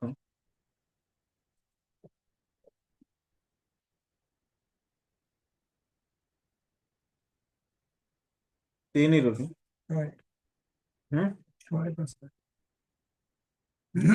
6 ପଦ। 3 ପର୍ବର 6 ପଦ। ଆପଣ ସବୁ ଗତିରେ ତାହାଙ୍କୁ ସ୍ୱୀକାର କର, ତହିଁରେ ସେ ତୁମର ପଥ ସବୁ ସରଳ କରିବେ। ସବୁ ଗତିରେ ସ୍ୱୀକାର କର ଲେଖେ, ହଁ କି ନାଇଁ? ସବୁ ଗତିରେ ସ୍ୱୀକାର କଲେ ସେ କଣ କରିବେ ଲେଖା ହେଇଛି? ସେ ତୁମର ପଥ ସବୁ ସରଳ କରିବେ ଲେଖା। ପଥ ସବୁ ଲେଖା ହେଇଛି, ଗୋଟେ ଏକା ନାହିଁ, ସବୁ, ହଁ କି ନାଇଁ? ସବୁ ପଥ କଣ କରିବେ? ସରଳ କରିବେ। ପୁରା କଷ୍ଟ ଦେଖା ଯାଉଥିବ ସରଳ ହବ, ଲମ୍ବା ଦେଖା ଯାଉଥିବ ସର୍ଟ ହବ, ହଁ କି ନାଇଁ? ସେଥିପାଇଁ ପରମେଶ୍ୱର କହୁଛନ୍ତି 5 ପଦରେ, ତୁମେ ସର୍ବାନ୍ତକରଣ ସହିତ ସଦାପ୍ରଭୁଙ୍କ ଠାରୁ ବିଶ୍ୱାସ କର, ନିଜ ସୁବିବେଚନାରେ ଆଉଜି ପଡ ନାହିଁ। ନିଜ ସୁବିବେଚନାରେ ଆଉଜି ପଡ ନାହିଁ ମାନେ କଣ? ନିଜର ଚିନ୍ତାକୁ ଗ୍ରହଣ କର ନାହିଁ, ହଁ କି ନାଇଁ? ସର୍ବାନ୍ତକରଣ ସହିତ ସଦାପ୍ରଭୁଠାରେ ବିଶ୍ୱାସ କର ଲେଖା ହେଇଛି। ଆପଣର ସବୁ ଗତିରେ ତାହାଙ୍କୁ ସ୍ୱୀକାର କର, ତୁମରେ ସେ ତୁମ୍ଭର ପଥ ସବୁ ସରଳ କରିବେ ଲେଖା ହେଇଛି। ଆଜି ଏତିକି କହିବି, ପ୍ରାର୍ଥନା କରିବା। ମଙ୍ଗଳମୟ ମଙ୍ଗଳମୟ ପରମେଶ୍ୱର ପିତା, ଧନ୍ୟବାଦ ଧନ୍ୟବାଦ ଦଉଛୁ ଦଉଛୁ ଆଜି ଆଜି ଆଉ ଆଉ ହିତୋପଦେଶ ହିତୋପଦେଶ ବାକ୍ୟ ବାକ୍ୟ ମାନେ ମାନେ ଶୁଣିଲୁ। ତୁମମାନଙ୍କର ତୁମମାନଙ୍କର ମନ ମନ ବ୍ୟଥା ତୁମକୁ ତୁମକୁ ନତ ନତ କରି କରି ଲେଖା ଲେଖା ହେଇଛି। ହେଇଛି। ଆଉ ଆଉ ମଙ୍ଗଳ ମଙ୍ଗଳ ବାକ୍ୟ ବାକ୍ୟ ତୁମମାନଙ୍କୁ ତୁମମାନଙ୍କୁ ହର୍ଷ ହର୍ଷ ଦିଏ ଦିଏ ବୋଲି ବୋଲି ପବିତ୍ର ଆମେ ପବିତ୍ର ପଢିଲୁ। ପଢିଲୁ। ସତରେ ସତରେ ପରମେଶ୍ୱର, ପରମେଶ୍ୱର, ସେ ସେ ଗୋଟେ ଗୋଟେ ବିଷୟ ବିଷୟ ଅଛି ଅଛି ଆମେ ଆମେ ଯୋଉ ଯୋଉ ଜାଗାରେ ଜାଗାରେ ଖୁସି ଖୁସି ହେଇପାରିବୁ, ହେଇପାରିବୁ, ଆଉ ଆଉ ଗୋଟେ ଗୋଟେ ବିଷୟ ବିଷୟ ଅଛି ଅଛି ଆମେ ଆମେ ପାଇଲେ ପାଇଲେ ମଧ୍ୟ ମଧ୍ୟ ସେଠି ସେଠି ଖୁସି ଖୁସି ହେଇପାରିବୁ ହେଇପାରିବୁ ନାହିଁ। ନାହିଁ। ଅପୟ ଅପୟ ପୁତ୍ର ପୁତ୍ର ସେ ସେ ଦିନେ ଦିନେ ବାପାଙ୍କ ଠାରୁ ବାପାଙ୍କ ଠାରୁ ଦୂରକୁ ଦୂରକୁ ଗଲା, ଗଲା, କିନ୍ତୁ କିନ୍ତୁ ଯାଇକି ଯାଇକି ଯେତେବେଳେ ସେ ଯେତେବେଳେ ସେ ବଞ୍ଚିଲା, ସେ ବଞ୍ଚିଲା, ସେ ଜାଣିଲା ଜାଣିଲା ମୋ ବାପାଙ୍କ ମୋ ବିନା ବାପାଙ୍କ ବିନା କିଛି ବି କିଛି ବି ନାହିଁ। ନାହିଁ। ଆଉ ମୋ ଆଉ ମୋ ବାପା ମାନେ ବାପା ମାନେ ଘରକୁ ଫେରିଯିବା ଫେରିଯିବା ଦରକାର ଦରକାର କରିକି ସେ କରିକି ସେ ହୃଦୟରେ ହୃଦୟରେ ପ୍ରକୃତିରେ ମନ ପ୍ରକୃତିରେ ମନ ପରିବର୍ତ୍ତନ ପରିବର୍ତ୍ତନ କରିକି ସେ କରିକି ସେ ଫେରୁଛି। ଫେରୁଛି। ତ ତ ପୁଅକୁ ପୁଅକୁ ପାଇକି ପାଇକି ବାପା ବାପା ବହୁତ ବହୁତ ଖୁସି ଖୁସି ହଉଛନ୍ତି। ହଉଛନ୍ତି। ହଁ, ହଁ, ଇଏ ଯେ ଇଏ ଯେ ପୁଅ ପୁଅ ହଜି ହଜି ଯାଇଥିଲା ଯାଇଥିଲା ମିଳିଲା, ମିଳିଲା, ମୃତ ମୃତ ହେଇଥିଲା ହେଇଥିଲା ବଞ୍ଚିଲା, ବଞ୍ଚିଲା, ଏହି ଏହି ଏଥିରେ ଏଥିରେ ଉତ୍ସବ ଉତ୍ସବ କରିବାର କରିବାର ଉଚିତ ଉଚିତ ଥିଲା ଥିଲା ବୋଲି ବୋଲି ବାପା ବାପା କହୁଛନ୍ତି। କହୁଛନ୍ତି। ସତରେ ସତରେ ଏହାର ଏହାର ଅର୍ଥ ଅର୍ଥ ହେଉଛି ହଉଛି ବାପା ବାପା ପୁଅକୁ ପୁଅକୁ ପାଇକି ପାଇକି ବହୁତ ବହୁତ ଖୁସି ଖୁସି ଅଛନ୍ତି। ଅଛନ୍ତି। ବାପାଙ୍କ ବାପାଙ୍କ ହୃଦୟରେ ହୃଦୟରେ ଆନନ୍ଦ ଆନନ୍ଦ ଅଛି, ଅଛି, ବାପାଙ୍କ ବାପାଙ୍କ ହୃଦୟରେ ହୃଦୟରେ ଶାନ୍ତି ଶାନ୍ତି ଅଛି। ଅଛି। କିନ୍ତୁ କିନ୍ତୁ ଆମେ ଆମେ ବଡ ବଡ ପୁଅର ପୁଅର ହୃଦୟ ହୃଦୟ ଯେତେବେଳେ ଯେତେବେଳେ ଦେଖୁଛୁ, ଦେଖୁଛୁ, ହଁ, ହଁ ଯଦ୍ୟପି ଯଦ୍ୟପି ବଡ ବଡ ପୁଅ ପୁଅ ବାପାଙ୍କ ବାପାଙ୍କ ଭିତରେ ଭିତରେ ଅଛନ୍ତି, ଅଛନ୍ତି, କିନ୍ତୁ ସେ କିନ୍ତୁ ସେ କେବେ କେବେ ମଧ୍ୟ ମଧ୍ୟ ବାପାଙ୍କ ବାପାଙ୍କ ସହିତ ସହିତ ଖୁସି ଖୁସି ହେଇପାରୁନାହାନ୍ତି କି ହେଇପାରୁନାହାନ୍ତି କି ତାର ତାର ସାନ ସାନ ଭାଇ ଭାଇ ସହିତ ସହିତ ମିଶି ମିଶି ପାରୁନାହାନ୍ତି। ପାରୁନାହାନ୍ତି। ପରମେଶ୍ୱର ପରମେଶ୍ୱର ଦେଖାଯାଉଛି ଦେଖାଯାଉଛି ଆମେ ଆମେ ଜଗତରେ ଜଗତରେ ବଞ୍ଚିଲା ବଞ୍ଚିଲା ବେଳକୁ ବେଳକୁ ସେଟା ସେଟା ବହୁତ ବହୁତ ଗୁଡେ ଗୁଡେ ବିଷୟରେ ଆମେ ବିଷୟରେ ଅଭିଳାଷ ଅଭିଳାଷ ପ୍ରକୃତିରେ ପ୍ରକୃତିରେ ରଖୁଛୁ, ରଖୁଛୁ, କିନ୍ତୁ କିନ୍ତୁ ଆମର ଆମର ଅଭିଳାଷ ଅଭିଳାଷ ଅନୁସାରେ ଅନୁସାରେ କେବେ କେବେ କିଛି କିଛି ହଉନାହିଁ। ହଉନାହିଁ। କିନ୍ତୁ କିନ୍ତୁ ସେଠି ସେଠି ପରମେଶ୍ୱର ପରମେଶ୍ୱର ଯାହା ଯାହା ନିର୍ଦ୍ଧାରିତ ନିର୍ଦ୍ଧାରିତ କରିଅଛନ୍ତି ଆମ କରିଅଛନ୍ତି ଆମ ସମସ୍ତଙ୍କ ସମସ୍ତଙ୍କ ଜୀବନରେ, ଜୀବନରେ, ତାହା ହିଁ ତାହା ହିଁ ପ୍ରକୃତିରେ ପ୍ରକୃତିରେ ସ୍ଥିରୀକୃତ ସ୍ଥିରୀକୃତ ହଉଛି। ହଉଛି। ପରମେଶ୍ୱର ପରମେଶ୍ୱର ଆମ ଆମ ସମସ୍ତଙ୍କୁ ସମସ୍ତଙ୍କୁ ଆଜି ଆଜି ଆମେ ତମ ତମ ହସ୍ତରେ ହସ୍ତରେ ସମର୍ପଣ ସମର୍ପଣ କରୁଅଛୁ। କରୁଅଛୁ। ଆମ ଆମ ସମସ୍ତଙ୍କୁ ତୁମ ସମସ୍ତଙ୍କୁ ତୁମ ଅନୁଗ୍ରହ ଅନୁଗ୍ରହ ଦୟା ଦୟା ଦେଇକି ଦେଇକି ବଢେଇକି ବଢେଇକି ନିଅ। ନିଅ। ଆଜିର ଆଜିର ଉପାସନା ଉପାସନା ପାଇଁ ପାଇଁ ବେଶୀ ବେଶୀ ଧନ୍ୟବାଦ ଧନ୍ୟବାଦ ଦଉଛୁ। ଦଉଛୁ। ପ୍ରାର୍ଥନା ପ୍ରାର୍ଥନା ଶୁଣିଲ, ଶୁଣିଲ, ଅଳ୍ପ ଅଳ୍ପ ନିବେଦନ ନିବେଦନ ନାଥ ନାଥ ଯୀଶୁଙ୍କ ଯୀଶୁଙ୍କ ନାମରେ ନାମରେ ମାଗୁଅଛି। ମାଗୁଅଛି।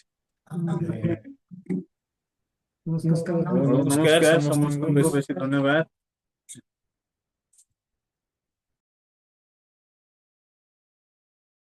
নমস্কার পাস্টার।